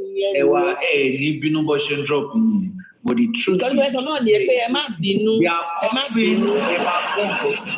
The reason why Sister Temi is doing this is pé ẹ sọ̀rọ̀ díẹ̀. Ẹ sọ̀rọ̀ púpọ̀. A tún máa generalize. Ẹ tún máa yọ ọ̀rọ̀ tẹ sọ. Òun kan náà máa generalize. Ẹ̀yin náà sọ̀rọ̀ kí n sáré jù yín mọ́lẹ̀. Ibi tó ti dàgbà olùṣàgbọ̀n yẹn. Wọ́n ní ẹ lè kú bá mi. Ẹ lọ máa sọ.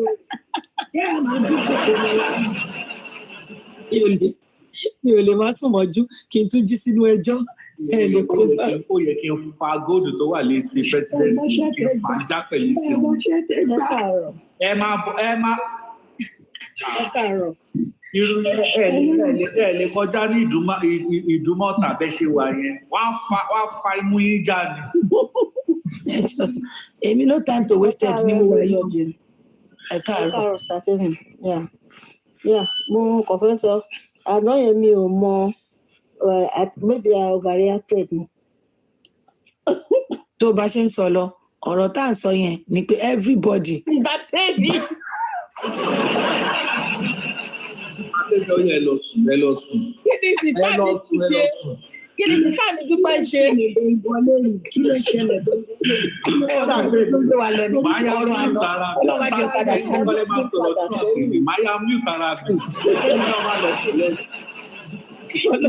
Ọlọ́run á jẹ́ padà sọ̀rọ̀ àná.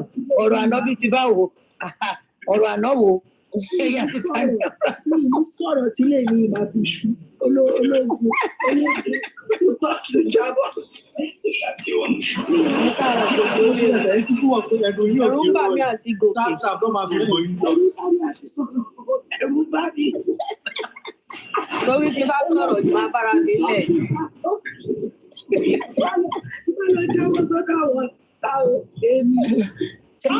Ilẹ̀ tún pìkì woman yìí up àbí. What's the man? Ibo ti lẹ́wà láìvù kí sísá tẹ́mi jayé bọ́ kó sọ president lọ sọ́dọ̀ Bukky. Ṣó tún ti jí láàárọ̀ yìí sí láìvù ni? Kò tí ì jí àwọn àbúkù. Ìfẹ́ ní Bukky wà ní ìsinmi mọ́ o.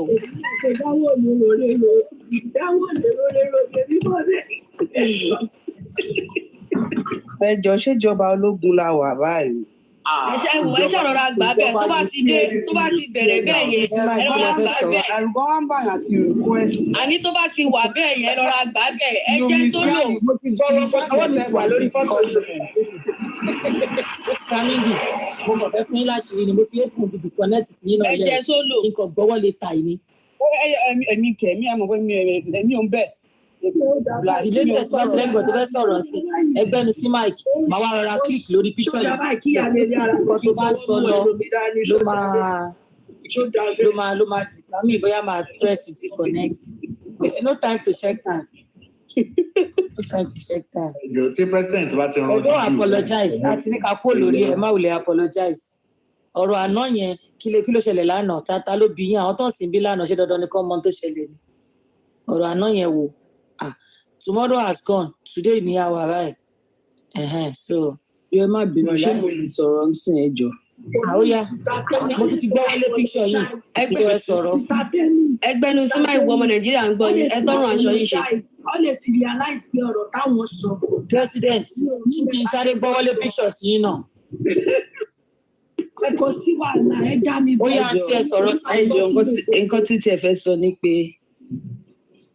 I've been summoned to court before. Wọ́n ti gbé mi lọ sí court rí. Mo ti gbéyàn lọ sí court rí.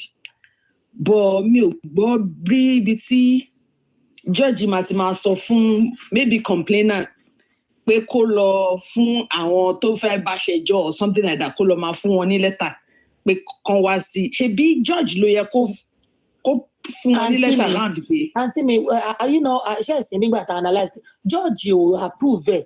So George ò fún wọn lẹ́tà àwọn ló ń pè ọ́ ní kọ́ lọ pé àwọn tó bá fẹ́ pè wá fúnra wọn ni. The letter is not from George. But then George is not taking them serious then. Yes, exactly. We are saying it. Ó ní ẹ lọ kó wọn wá gbogbo àwọn tó bá ready láti tẹ̀lé yín tó fẹ́ gbẹ́nu sí máa ẹ fi mọ́tò kó wọn wá. So jẹ́jẹ́jẹ́ lọ̀rọ̀ jókòó ìwọ tó bá ní ó ṣojú mi èyí ẹ̀wọ̀n oṣù tó máa gbà tó bá dé wá sọ̀rọ̀ kó wá kó bá rẹ̀ nǹkan tí George jà láti sọ fún ọ nìyẹn. They understand. Tẹ́ bá lọ ka kíní yẹn dáadáa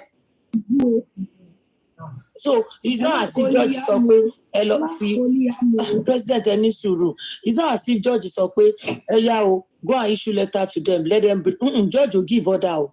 George said kí ló tún fẹ́ sọ òun ò gbé wọn wá wọ́n jẹ́ nírọ̀ o àwọn sì fẹ́ wá rojọ́ George jẹ́ gbogbo àwọn tẹ bá rí pé ẹ lọ kó ẹ lọ sí house boss ẹ fi rù wọ́n wá kẹ́ wá já wọn lẹ̀. A ti parí justice for Mohbad eré la kàn ń ṣe tó kù báyìí. Okay, there's another one ẹ má bínú. Oya ẹ tún sọ mo ti fọwọ́ sí picture yín o. Mo ń gbọ́ tí ìyá kí lorúkọ ìyá Wummi Eris yẹn. Ìyá kí okay Eris ya.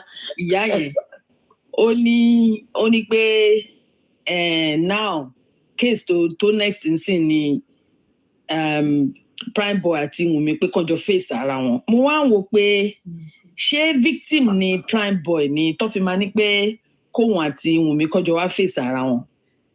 Wọ́n ti ń glamour fún yẹn ti pẹ́. Bóyá Prime Boy fẹ́ tọ́ tìró wá wojú Wummi ni kò yé mi. Because they keep saying they should come and face themselves. They should come and face themselves. Kò yé mi. So ìyẹn kò sọ̀rọ̀ nù yẹn náà. Tí Prime Boy bá wù kó sí gbẹ́rẹ́ sójú pàkọ́ kó sí sójú kejì. Wummi dúró tán kó máa bọ̀. Ẹ̀rí ẹ̀ kó máa bọ̀ wá. Because mo ti wo citizen yẹn kò síbi tí Wummi ti sọ pé èèyàn kan ó gún ọkọ. What happened was, let me now tell you people what happened. What happened was, ó ṣe live chat léraléra lẹ́ẹ̀mejì nígbà kan. The first one, only there was a CCTV in that house. Ó ní kán lọ bèrè lọ́wọ́ Wummi nǹkan tó ṣẹlẹ̀ sí CCTV yẹn. We have that on record.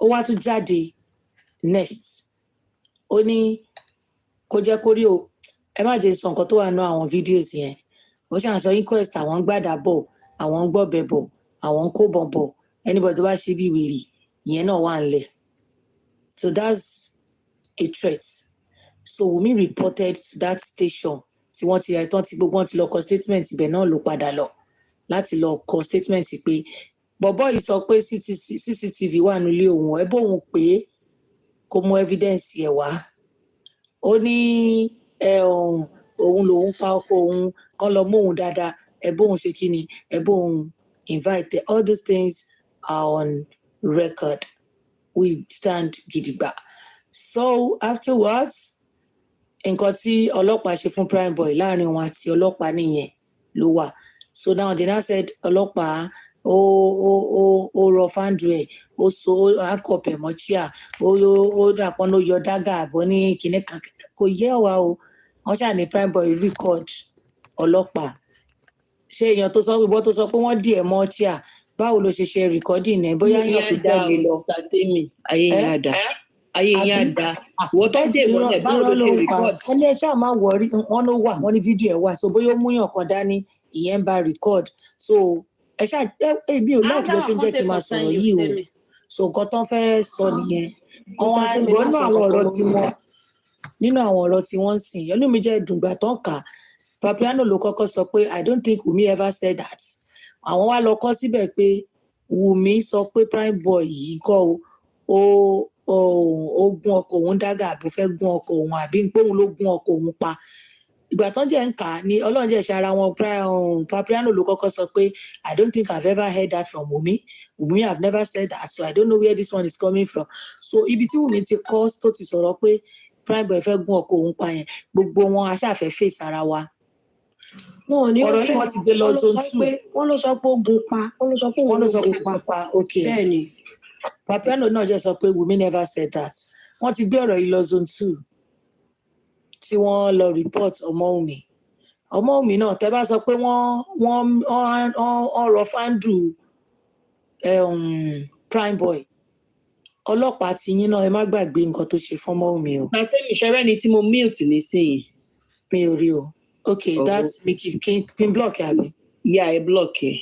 okay tó bá ti ṣe lẹ́ẹ̀mejì mẹ́ta ẹ jẹ́ ká ṣe àwọn blocking kò sí time no time to waste dáadáa ti parí justice ẹ̀jẹ̀ lájẹ̀ wà báyìí ṣe ń ṣeré ni igbó má wà mọ́ so ẹ̀yẹn má wọrí o ẹ jẹ́ kọ́rọ̀ yẹn máa lọ bó ṣe ń lọ yẹn o ẹ jọ ẹ̀yin tẹ́ wà ń díẹ̀ ẹ mọ̀ pé kékeré lábẹ́rẹ́ tèmi náà kéré kò ṣe mímì fàdíyẹ we dey look ourselves like this àjọ ń wúra wa báyìí the worst ẹ lè ṣe kí n fún yín lẹ́sìpó nípa mi ẹ right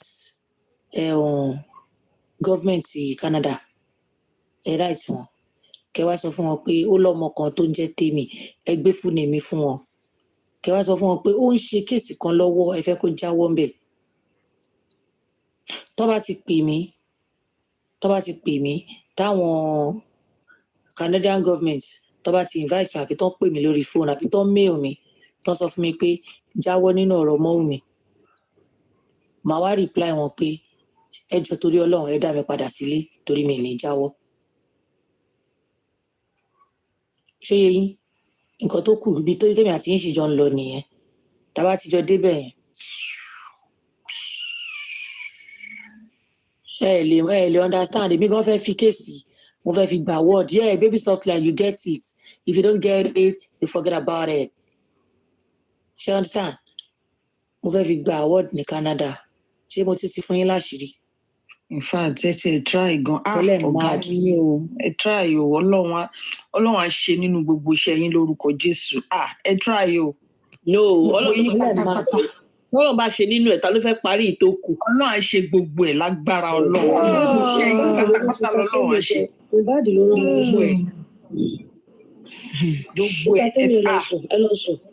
láàárọ̀ lọ́sàn-án lálẹ́ ẹ try o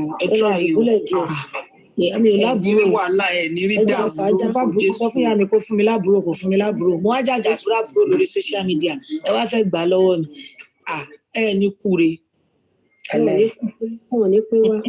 Liam, your big mommy has blocked you too, so that your mommy will not be able to use your phone to call me.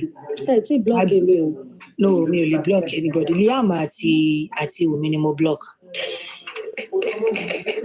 Èyí ò fò àbí yóò fò. Èèyàn àdánù. Àdàràdà. Olórí ṣẹ̀ṣẹ̀ ní mẹ́sẹ̀gì mi lénìí. Olórí mo gbọ́ voice note olórí sí. Hello Temi. Wọ́n máa ṣẹ̀ṣẹ̀ ń sẹ́ndì fídíò ọmọ ìsinmi ni. Ó ní ó sọ pé olórí sọ pé Temi kówó jẹ. Mo ní ṣẹ̀ṣẹ̀ ń gbọ́ yẹn ni. Mo ní ṣe èmi ò wá. Ó lọ dárúkọ mi. Mo ní orúkọ yín. Ó dárúkọ yín. Kò rí nǹkan kan fi ní Temi. So you can always do whatever you want to do. The words Wùmí blọ́ọ̀kì Temi, ó máa ń blọ́ọ̀kì Temi. Ṣọ́rọ̀ nìyẹn ṣá. Ṣé kí n ṣọ̀kẹ́? Mi ò pe Wùmí lẹ́ẹ̀mejì rí kó má gbé lẹ́ẹ̀mẹ́ta. Tí n bá pè tí ò bá pìkẹ̀ láàrin few minutes ó máa pè mí padà. If you know the day for tó bá pé mo jẹ́ ọ̀kan tí Wùmí máa ń ignore tòótọ́, èmi náà máa wò pé àbí tòótọ́ ni Wùmí blọ́ọ̀kì. Why you come dey cry? Ṣé òun ṣe eré ni? A ní kó tún lọ wá ọ̀rọ̀ tó fẹ́ sọ. Kò sọ̀rọ̀ níbi tó tún gbọ́rọ̀ lọ yẹn. Kò sọ̀rọ̀ ń bẹ́ẹ̀ o. Báyé lèèyàn méjì tẹ̀lé tó ṣe tán máa jà. Àìmọye àwọn tó ti gbà lórí iṣẹ́ ìyẹn wá ló ń kára mọ́. Sọ̀rọ̀ nìyẹn. Ẹ ti mọ̀ pé rádaràdá ló ń ṣe bí omi ọkà lórí ibu. Ẹ wà nínú nǹkan téèyàn fi ń ṣe yẹ̀yẹ́. Téèyàn wà nínú nǹkan tó fi ń fihàn ṣe yẹ̀yẹ́. Ìyẹn ló jẹ́ kí mi wá bínú mo wá gara tó sí ẹ lọ́rùn. Mo wá lọ block ọmọ mi lánàá. Ó sì jẹ́ kí n short ẹ, jẹ́ kí n kúkú block ẹ. Ìwà mọ̀ pé lẹ́yìn tí mo ti bá block ẹ. Kò rí èbúbú mi gbà mí. Mi ò ṣòórùn dé iwájú ẹ̀. Gbá mi ò ṣòórùn dé iwájú ẹ̀. Débi ò pa mí débi tó tọ́lọ́run ò fàṣíjẹ àti mú mi síbi tó nira. Àwọn máa tú àwọn ọmọ méjì ń jà. Gbogbo àwọn tó ti tó tọ́ bọ́ọ̀lù owó ti papọ̀ tí wọ́n lè dùn. Bí wọ́n rí wọn kọ́ wá ṣe rádaràda, káwọn méjèèjì kọ́ wá ṣe rádaràda tí wọ́n ṣe kiri. Ẹwu bí ẹ̀yẹ̀ tó bẹ̀rẹ̀ lánàá, ẹwu bó ṣe ń ké. Wùmí jojú mi alájà, Wùmí jojú mi, Wùmí kọ̀tísù fún mi. Èmi téèyàn méjì bá ń jà, ibi tí bá dúró sí ni màá dúró sí torí mi ní fẹ́ nǹkan tó máa dàbí pé ṣèké ṣáájú. I no dey pretend. Na here I go dey. It doesn't mean pé bóyá I'm fighting the person. I'm not fighting, but I will dey my lane. I'm not dey fight anybody. Wá kò tí ẹ̀ ní dá fún ẹ bó ṣe kó mi pọ̀. Kí ló kàn mí? Àbúrò burúkú yẹn. Ṣọ́sọ́ fẹ́ pé èmi àti sísá bẹ̀fẹ̀ àjà. We are good. Mo ń post nǹkan like. Èmi náà ti bá rí nǹkan mo like. Mo ń share. But téèyàn méjì bá ń jà sílé wà ní ìfẹ́ ọ̀rọ̀ yamayama president sọ pé kinní kan sọ pé torí àmì ṣe máa ń dúró sórí lẹ́nìí mi ò dẹ̀ fi bò ó yẹ kí everybody kọ́ ti mọ̀ mí fún yẹn àbólórí burúkú ni ẹni kí ló dárúkọ mi fún pé àwọn president ó múra kò ní dá fún ẹ kò ní dá fún bàbá ẹ mo ká ilé òfin ló máa ṣe ṣàwọn ọ̀rọ̀ yẹn ló ní fún president mo ti expect pé àbólórí burúkú ni ẹni mi ò wà disappointed àbólórí burúkú ni ẹni. Tàbí síbi ẹ̀ṣọ́ra wàhálà bí ẹ̀ṣẹ̀ lọ́gbọ́n kìíní yẹn dáadáa ní lánàá. Bí ẹ̀ṣẹ̀ lọ́gbọ́n dáadáa mo náà bá káwọn. Ó sọ yẹn náà ibi ò máa gbọ́ kẹ̀. A ó sọ, a ní olórí náà láwọn ṣẹ̀ṣẹ̀ gbọ́ táwọn náà pé yànkan ẹ̀ṣẹ̀ sẹ́ńdì sáwọn wọ́n bá ń sáré pè mí pé tèmi mi ò sọ bẹ́ẹ̀ pa ẹ o, mi ò lè sọ bẹ́ẹ̀ o. Màá ní okòwò jẹ ṣé mo dáwó sí ọ lọ́wọ́ mo ní mo tiẹ̀ kó jẹ owó yín mo fi ń gbà zọ lọ. Ẹlẹ́ṣin. Wọ́n rí wa ká wá ṣe rádaràda bí wọ́n ṣe ń gbọ́mọ yẹ́ síta tẹ̀lé small misunderstanding owó tó wá ṣe rádaràda. Alẹ́ ni tó ń ṣe nípa owó yẹn gan tí ò ń ṣe pé sista Temi mọ̀ lè yípa ẹ̀ gan. Ọmọ ìṣe sista Temi rìpọ́ọ̀tù ni pé iye báyìí ló ti wọlé o. Nǹkan tí ẹ̀yin ò ẹ fẹ́ mọ bó ṣe ń lọ ní ẹ̀ẹ́dẹ̀. Fúnfún ló máa ṣe bó ṣe dárúkọ mi ẹ̀. Ó ṣe eré ni. Tó sọ pé mo ṣì máa lọ sórí platform mi àbí ní ìgòkè yìí omi ni pé bóyá mo bá wọn jà àbí mo ṣe wọ́n ti gbà tó bọ́ pé táwọn ti ń ṣe American visa fún Wùmí o táwọn ti ń ṣe American visa fún Wùmí o ẹ ó pé why that one take pain you. Demi platform wọ́n tún ti ṣe nǹkan kan fún Wùmí o why that one dey take pain you. Àwọn ṣàfẹ́ sórí àwọn èèyàn mọ́ra wọn.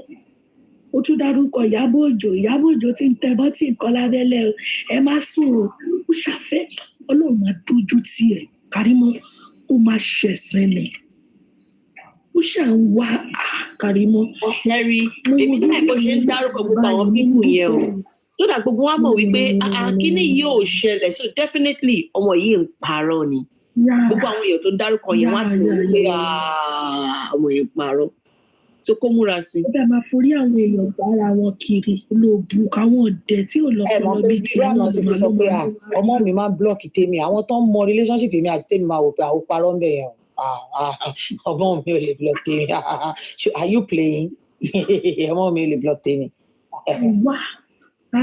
To you because I know she will not block me that was the reason why I decided to block her myself. Wàláì náà wá mí sì ṣá gbogbo ọ̀nà tó dẹ̀ ń gbégbá ó dẹ̀ ń ṣẹ̀ṣẹ̀ lẹ̀. Rí bàtà Mohbad tó ní mọ́mí òun wọ̀ rí combination bàtà Mohbad can you imagine. Bàtà okùn white sókùn lẹ́mọ̀. Wọ́n ti ẹ̀ lè change okùn. Karimo ayé ẹ̀. Wọ́n ti ẹ̀ lè change okùn president colour ní kẹwò body colour ní kẹwò ẹ má wo okùn. A ní mo tún fi wọn àbúrò mi tó wà lẹ́gbẹ̀ẹ́ àbúrò mi ṣù ni. Wọ́n ní mo ń ṣe ẹ wá wo bàtà. What is even the big deal tó bá tẹ̀ jẹ́ bàtà Mohbad ni? But how is that possible pẹ̀lú bá ṣe wo stature Mohbad yẹn? Pẹ̀lú ẹsẹ̀ ẹ wà àdúrà gan presently ẹ wo bàtà tí bàdúrà máa ń wọ̀ look at the size ẹ wá ní mọ́mì Wùmí ṣán kó wọn sínú ẹ̀ ní àgbọ̀njọ kòtò sínú ẹ̀ because that is too big they have big legs you can see even from their videos their pictures. wọ́n faṣọ síwájú ẹ̀ ni wọ́n faṣọ síwájú ẹ̀ fi. Okay wọ́n wá package ẹ̀ ó ti yé mi wọ́n jẹ́ wà comfortable nínú plane tó fi débi tán lọ èyà. Ṣé àwọn Sasindi àwọn canvas ìtàn kan wà tó máa ń tà ní Abẹ́òdúmọ̀tà náà ṣé Wùmí ò tún ní bíi 2,000 bíi 1,000 kó tiẹ̀ fi lọ bá wọn mú ní rọ́bà bẹ́ẹ̀.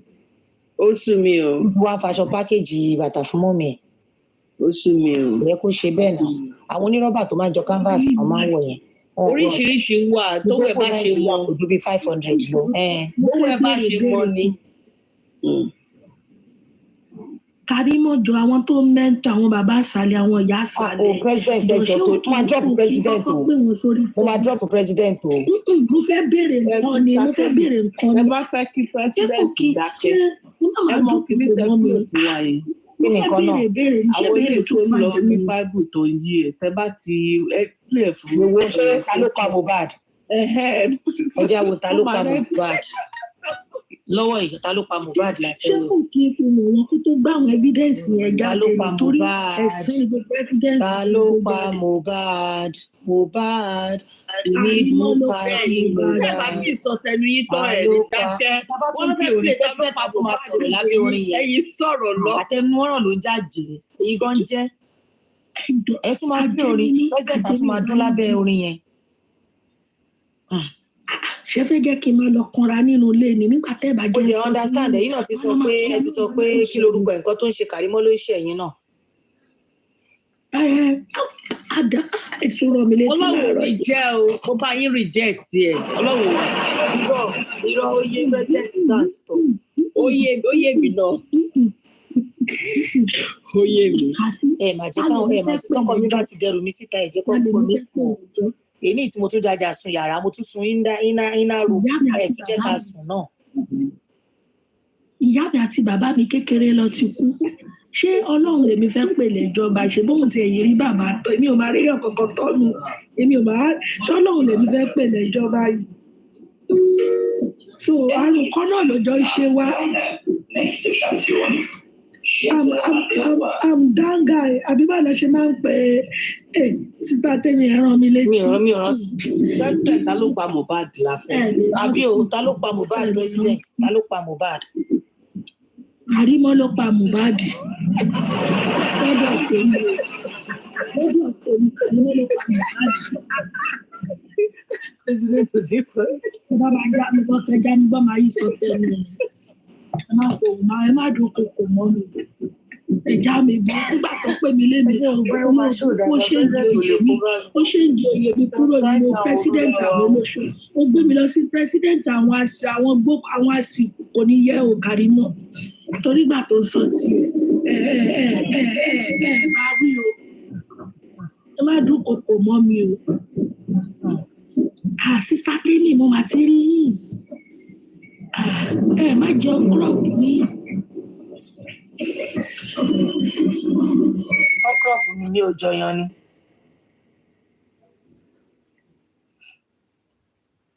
wọ́n lọ jẹ́ pé gbalasa lẹ́sùn ni o. ẹni. kẹ́ pé gbalasa lẹ́sùn. ok tó bá yẹ pé gbalasa àná ẹ pé ilẹ̀ ẹlẹ́mọ̀ gbèsè ẹ pójú mi lásán ló hàn mo ti gbé kúrò lórí bẹ́ẹ̀dì mo ti gbé sílẹ̀ lẹ̀.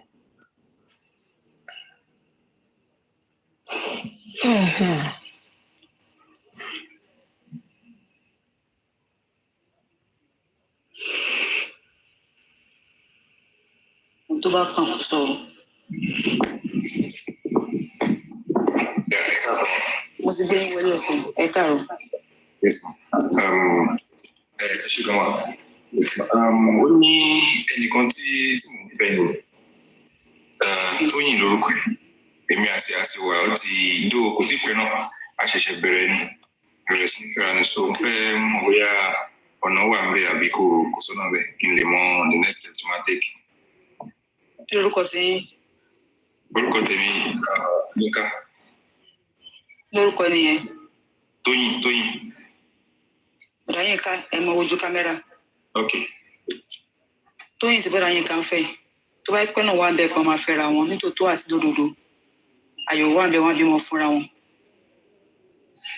ọgbọ́n tó bá kọ́ lóṣìṣẹ́ ìyàwó wọn ni ìgbówó ọ̀tún pé nítòótọ́ ó dáa mọ̀ yẹn dáa mọ̀ dáadáa ni àyẹ̀wò wà ń bẹ fún gidigidi máa bímọ fúnra wọn. ẹ wo nọ́mbà mi níbi profile bá wa sẹ́ndì kan tẹ́ bá lágbára sórí orí òkè. Okay, my friend. Nǹkan tẹ́ bá ní lágbára. Ẹ káàsán ma. Ìyàwó yìí ni sá. Ẹ káàsán. Ẹ rà mà. Ẹ káàsán yes ma. Yes ma. Àbí tèmi tó ṣe ṣe gan-an. Ìbéèrè mi ò pọ̀ mà. And inú mi máa dùn mà tẹ́ bá lè bá mi wò ó. Tí bá dẹ̀ lè get answer. Ṣé mọ bọ̀bọ̀ tó ló kú yìí mà Mohbad?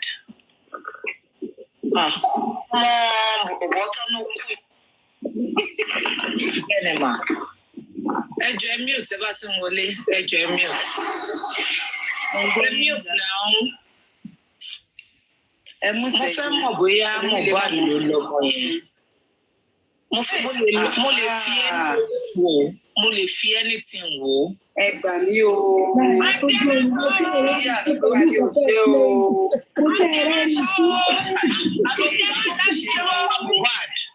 Ta ló pa Mohbad? Ẹ ṣe.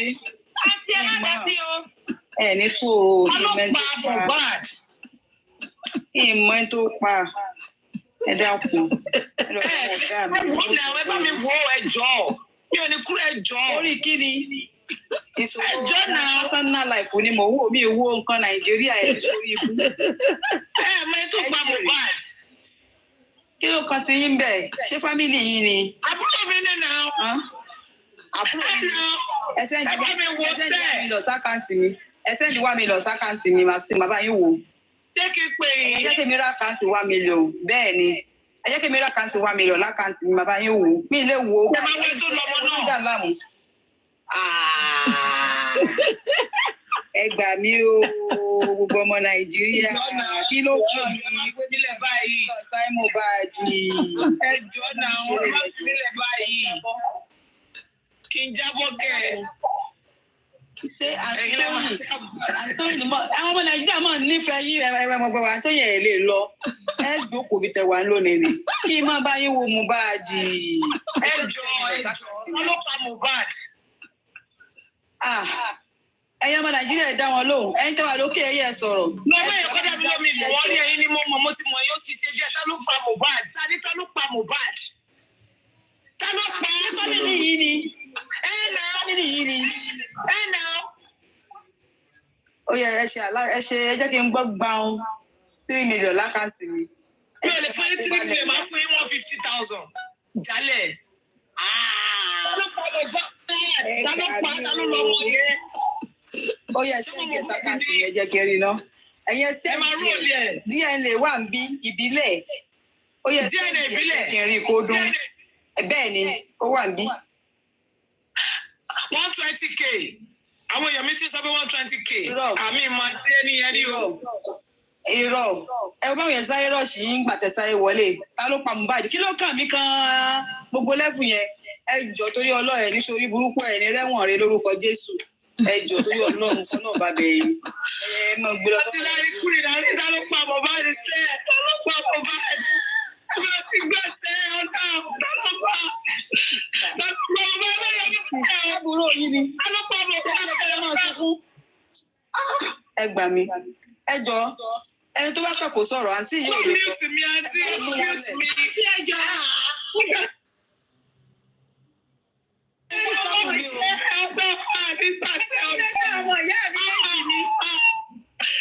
Ẹkún àtijọ́ wo ẹjọ́ ọ̀rọ̀ Mohbad tẹ̀ ń sọ yìí ẹkún àtijọ́ wo lẹ ẹ̀ṣẹ̀ wá ń sún bí. Ó kẹ́ tó bá kọ́ ṣú ọ̀fẹ́ yẹyẹ bá mi wò ó pé ta ló pa. Ṣé bínú lẹ́nu ti kú? Ta ló pa Mohbad náà? Ẹ má mi wò ó ní báyìí. Àǹtí ẹjọ́ bá mi ẹjẹ́ ti gbọ́. Ṣé ń gbọ́ àǹtí? Ẹjọ́ náà. Kí ló ká ọmọ ìyá mi ètì mi? Ọmọ ìyá yín wo ló yẹ sí? Ọbẹ̀ pa yín ni, ọ́ ní ta ló pa Mohbad ẹni kí ló tó yẹ sí? Ọmọ Nàìjíríà ẹ gbà mí o. Ta ló pa Mohbad? Ẹjọ́ pásánà wọ́n ti tí kéré 25 years 26. pẹ̀lú Mohbad. Ẹjọ́ àǹtí yìí ẹ bá ń yẹ̀ wọ́n wò. Ẹjọ́ yẹ mi fúnra mi wò bóyá mo ní mental problem. Bóyá ọ̀rọ̀ Mohbad ti ń crazy, ó ti jẹ́ máa crazy. Ló pa Mohbad làwọn àfi fẹ́. Nígbà. Ẹ̀dùn ta lẹ́nu. Ta ló pa á? Kóòtù ẹ lọ yanjú ẹ̀. Wọ́n yanjú ẹ̀ lọ́wọ́ kóòtù. Irú ọ̀sẹ̀ ṣe bí kóòtù kan nìyí, ọlọ́run à ń bí sẹ́, ọlọ́run à ń bí ibi ọlọ́run gbé. Olúwa lórúkọ Jésù ẹ bá wa foríjì Mohbad. Àmín. Ọlọ́run máa fọ̀run kẹ́ lórúkọ Jésù. Ẹ ṣé pé báwo tó pa ẹ ṣé pé díẹ̀. Èmi pèsè. Ìyá àwọn tó pa Mohbad ló ní dáa. Ẹ máa ṣàmì. Àmín lórúkọ Jésù. Àwọn kú dáró ni ẹ máa ṣàmì. Lórúkọ Jésù. Wọ́n pa Mohbad ní o. Àti ta ló pa Mohbad ni mo béèrè lọ́wọ́ iṣẹ́. Ọ̀daràn là ń sí. Ẹ má lọ ẹ má jábí ẹ má jábí ẹ má jábọ́. Ẹ má jábọ́. Ẹ má jábí ẹ má jábọ́. Dànù. Wọ́n ti gbálẹ̀ dànù sí i. Máa jáde máa máa forí gbálẹ̀ dànù. Pẹ́ṣẹ̀ wo lẹ́ ń bi rèrè yẹn? Ó kẹ́ jẹ́ kí n béèrè lásán ọ̀gẹ̀ tó máa lọ. Ṣé ká ṣe DNA àbí ká má ṣe? Kí n mọ̀ pẹ̀. Kí n dá sí kankan tẹ̀ wí nípa ọ̀rọ̀ Nàìjíríà lẹ́gbẹ́ báyìí. Èmi ẹ̀ dá sọ̀rọ̀ Nàìjíríà. Ẹ jẹ́ ń dúpọ̀ ara mi báyìí. Ẹ ní ṣòfò. Ẹ ṣé o, thanks for the gift o. Ẹ dákun, àní personal life ni ẹ máa gbé fún. Ẹ dákun ta ló pa Mohbad? Ta ló kàkóso ọ̀rọ̀ jàre? Àǹtí yìí. Àǹtí, ṣé kí n máa lọ ni? Wèrè lọ. Ẹ jókòó síbẹ̀ o, ẹ mọ̀ lọ. Ẹ tó kàn kó sọ̀rọ̀. Ta ló pa Mohbad? Ẹ wá àgbà mi. Ẹ jàre, mo ń gbọ́ yín. Ẹ jọ mo sì kọ́ sí mi kí ṣe parí. Mo ń gbọ́ yín. Ẹ jọ mo sì kọ́ sí mi kí ṣe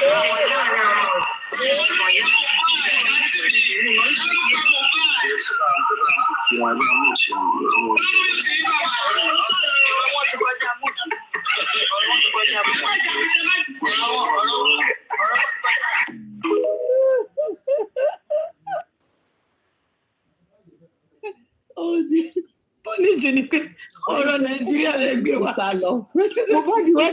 Wádìí.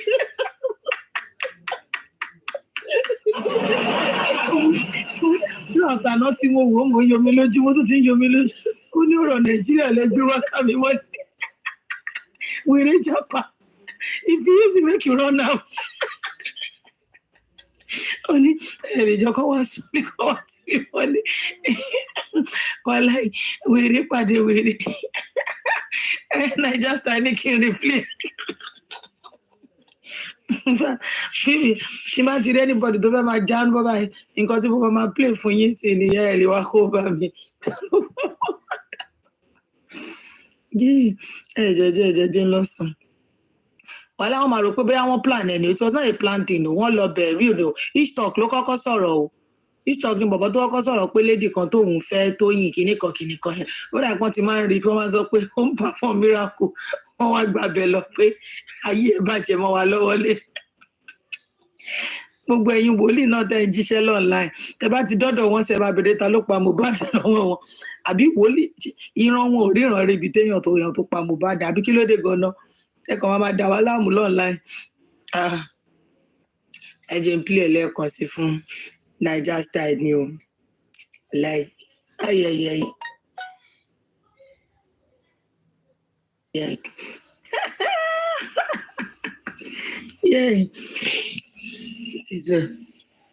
Ọmọ àkẹlẹ ọmọ tó yìn aláìdálá. Ó lóun ò ní lọ. Ó máa ní ẹkún àtijọ́ wo lẹ́sẹ̀ṣẹ̀ tí wọ́n ń sùn. Ó yẹ kí ẹ ti sun ẹkún ìtàn náà. Ẹ jẹ́ tí ara ti kí ni ju àwọn fóònù sí. Ó ń blọ̀ bákan. Ó body language jẹ́ pápá.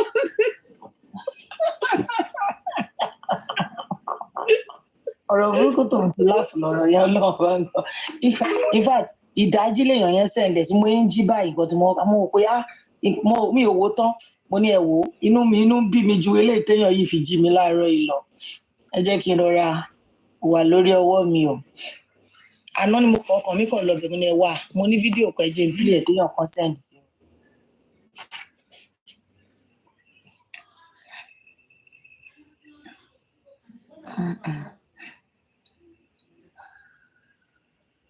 Lopi a Mobad. Ìfẹ́ kẹ́yàn sán mi lábára mi tí mo wà yẹn jọ. Ara mi ò gbà yà. Ẹni tó bá kàn kó sọ̀rọ̀. Mo ti gbé wọlé ọ̀sán. Ẹ káàárọ̀. Ẹ ṣe gan wa. Ó ní ẹnìkan tí mo fẹ́ ni Tóyìn lórúkọ ẹ̀. Èmi àti wa ó ti dó kò tí pẹ́ náà. A ṣẹ̀ṣẹ̀ bẹ̀rẹ̀ sí fẹ́ra ní so fẹ́ mọ̀ bóyá ọ̀nà wà ń bẹ̀ àbí kò sọ́nà bẹ̀ kí n lè mọ the next step to ma take. Kí lorúkọ sí? Orúkọ tèmi Níkà. Lórúkọ nìyẹn? Tóyìn. Bọ̀dá Yínká ẹ mọ ojú kámẹ́rà. Ok. Tóyìn tí bọ̀dá Yínká ń fẹ́. Tó bá pẹ́ náà wà ń bẹ̀ kan máa fẹ́ra wọn nítòótọ́ àti lódodo. Àyẹ̀wò wà ń bẹ̀ wọ́n bímọ fúnra wọn. Tó wáyé kó ló ti tọ́ ìyàwó wọn ni ìgbọ̀nwọ́ ọ̀tún pé nítòótọ́ ó dáa ọmọ yẹn dáa ọmọ dáadáa ni àyẹ̀wò à ń bẹ̀ fún gidigidi gan máa bímọ fúnra wọn.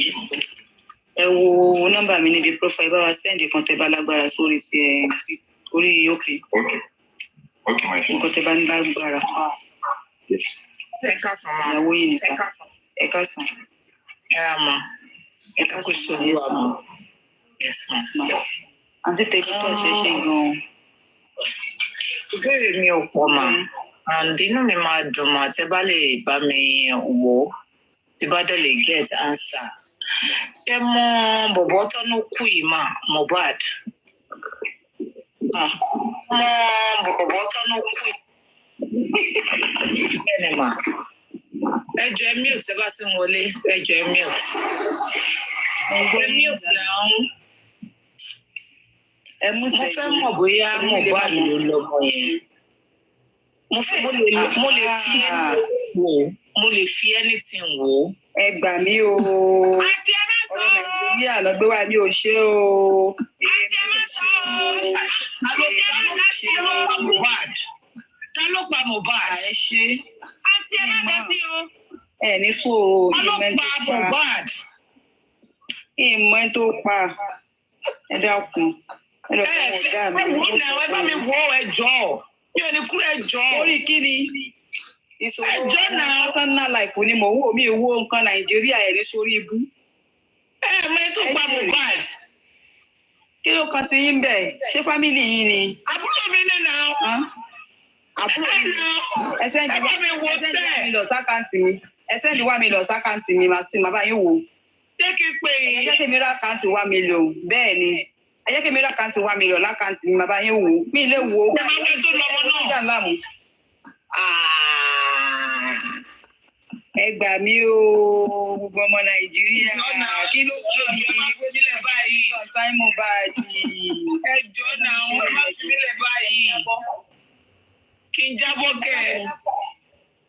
ṣé àtúntò ni àwọn ọmọ Nàìjíríà máa ń nífẹ̀ẹ́ yín gbogbo wa tó yẹ lè lọ ẹ jókòó bí tẹwàá lónìí ni kí n má bá yín wo Mohbad. ẹjọ́ ọlọ́pàá Mohbad. ẹ̀yin ọmọ Nàìjíríà dá wọn lóhùn ẹ̀yin tó wà lókè ẹ̀yẹ sọ̀rọ̀. lọ́mọ yẹn kọ́dà bí lómi ìmọ̀wọ́ rí ẹ̀yin ni mo ti mọ̀ yóò ṣiṣẹ́ díẹ̀ tá ló pa Mohbad ta ló pa Mohbad ta ló pa fámìlì yìí ni fámìlì yìí ni ó yẹ ẹ jẹ́ kí n gbọ́ gbàùn 3 million lákàntì mi. mi ò lè fún yín 3 million máa fún yín 150,000 jálẹ̀. ta ló lọ mọ yẹn. ó yẹ ṣé ìgbẹ́ sákàtì yẹn jẹ́ kí n rí ná. ẹ̀yẹ ṣé DNA wà ń bí ìbílẹ̀. ó yẹ ṣé ìbílẹ̀ kí n rí kó dún. bẹ́ẹ̀ ni ó wà ń bí. 120K àwọn èèyàn mi ti sọ pé 120K àmì ìmọ̀ àti ẹni yẹn ní o. irọ́ ẹ bá yẹn sáré rọ̀ọ̀ṣì yín gbàtẹ́sáré wọlé ta ló pa Mohbad kí ló kàn mí kan gbogbo lẹ́fù yẹn ẹ jọ torí ọlọ́ọ̀ ní sórí burúkú ẹ̀ ní rẹ́wọ̀n rẹ lórúkọ Jésù ẹ jọ torí ọlọ́ọ̀ fọlọ́ bàbẹ̀ yìí ẹ mọ̀ gbé lọ. ọtí lárí kúrì lárí ta ló pa Mohbad sẹ́ ta ló pa Mohbad wọ́n ti gbé sẹ́ ọ̀tá ta ló pa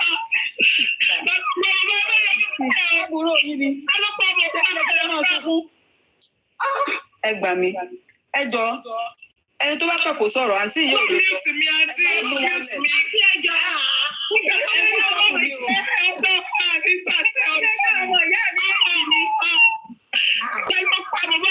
ẹkún àtijọ́ wo ẹjọ́ ọ̀rọ̀ Mohbad tẹ̀ sọ yẹ ẹkún àtijọ́ wo lẹ ẹ̀ṣẹ̀ wá ń sún bí. ó kẹ́ tó bá kọ́ ṣú ọ̀fẹ́ yẹyẹ bá mi wò ó pé ta ló pa ṣé bínú lẹ́nu ti kú.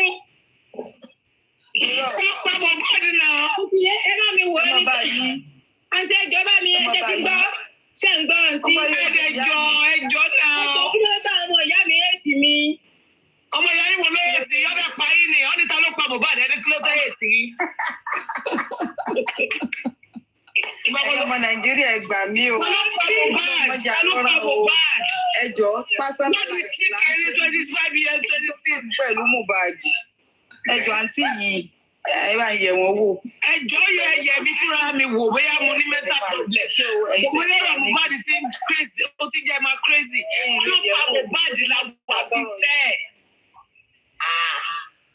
àní gbà. ẹdùn ta lẹ́nu ta ló pa ẹ́. kóòtù ẹ lọ yanjú ẹ wọ́n yanjú ẹ lọ́wọ́ kóòtù. irú ọ̀sẹ̀ ìṣèbí kóòtù kan nìyí ọlọ́run à ń bí sẹ́ ọlọ́run à ń bí ibi lọ́wọ́ gbé. Olúwa lórúkọ Jésù ẹ bá foríjì Mohbad. Àmín. Ọlọ́run máa fọ̀run kẹ́ lórúkọ Jésù. ẹ ṣe pé báwọn tó pa ẹ ṣe pé díẹ̀. mi pèsè ìyá mi. ìyá wọn tó pa Mohbad ní dáa ẹ máa ṣàmì. Àmín lórúkọ Jésù. àwọn kú dànù ni ẹ máa ṣàmì. lórúkọ Jésù. wọ́n pa Mohbad ní o. ẹ mọ̀ kẹ́ fún ọmọ mi. àti ta ló pa Mohbad ni mo béèrè lọ́wọ́ iṣẹ́. ọ̀daràn láǹtí. ẹ má lọ ẹ má jáde ẹ má jáde ẹ má jábọ́. ẹ má jáde ẹ má jábọ́. dànù. wọ́n ti gbálẹ̀ dànù sí i. máa jáde máa forí gbálẹ̀ dànù. kwẹ́sẹ̀ wo lẹ́ ń bi rírèrè yẹn. ó kẹ́ ẹ jẹ́ kí n béèrè lásán ọ̀rẹ́ tó máa lọ ṣé ká ṣe DNA àbí ká má ṣe. ìmọ̀ pẹ̀ ẹni gásì kankan tẹ̀ ń wí nípa ọ̀rọ̀ Nàìjíríà lẹ́gbẹ́ wáyé ẹ dá sọ̀rọ̀ Nàìjíríà ẹ jẹ́ ń jókòó ara mi báyìí ẹ ní ṣòfò ẹ ṣe o thanks for the gift o ẹ dákun àní personal life ni ẹ máa gbé wá ẹ dákun ta ló pa Mohbad ta ló kàkó sọ̀rọ̀ jàre àǹtí yìí. àǹtí ṣé kí n máa lọ ni. ẹ jókòó sílẹ̀ o ẹ mọ̀ lọ o ẹ tó kàn kó sọ̀rọ̀. ta ló pa Mohbad ẹ wá gbà mí ẹ jàre mo ń gbọ́ yín. ẹ jọ kó sì kò sí mi fi ṣe jàre mo ń gbọ́ yín. ẹ jọ kó sì kò sí mi fi ṣe jàre láàrin ọmọ ìyá Mohbad. ta ló pa Mohbad.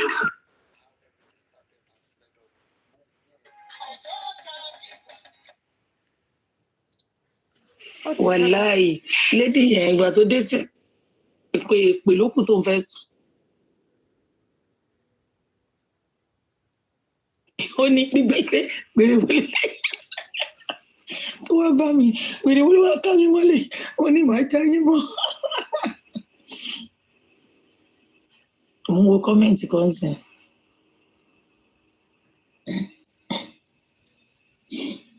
Ẹnjíníà, ta ló pa Mohbad?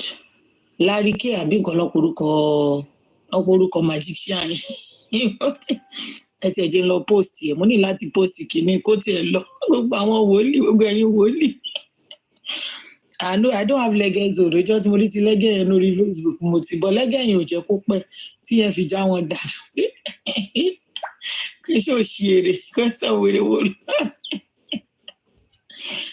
Ó tiẹ̀ ṣe ń porúkọ yẹn Mohbad ó tún fi jí sí ó ń fi àlòpọ̀ Mohbad. Ẹ̀yẹ́ lẹ́ni ya ní personal life lòun treat òun ò treat òun ò treat national case. Ó tún ká wá sórí pé tèmi ń bà mí. National case kọ́ ní ọ̀rọ̀ wọn. Me will leave Wummi people alone. No go to Nobuzara.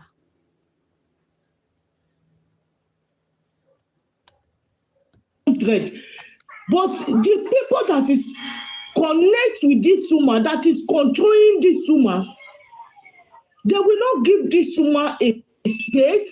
And the phone that this woman is using is not using this phone we are using now that have what they call it, internet. And definitely that phone, maybe they will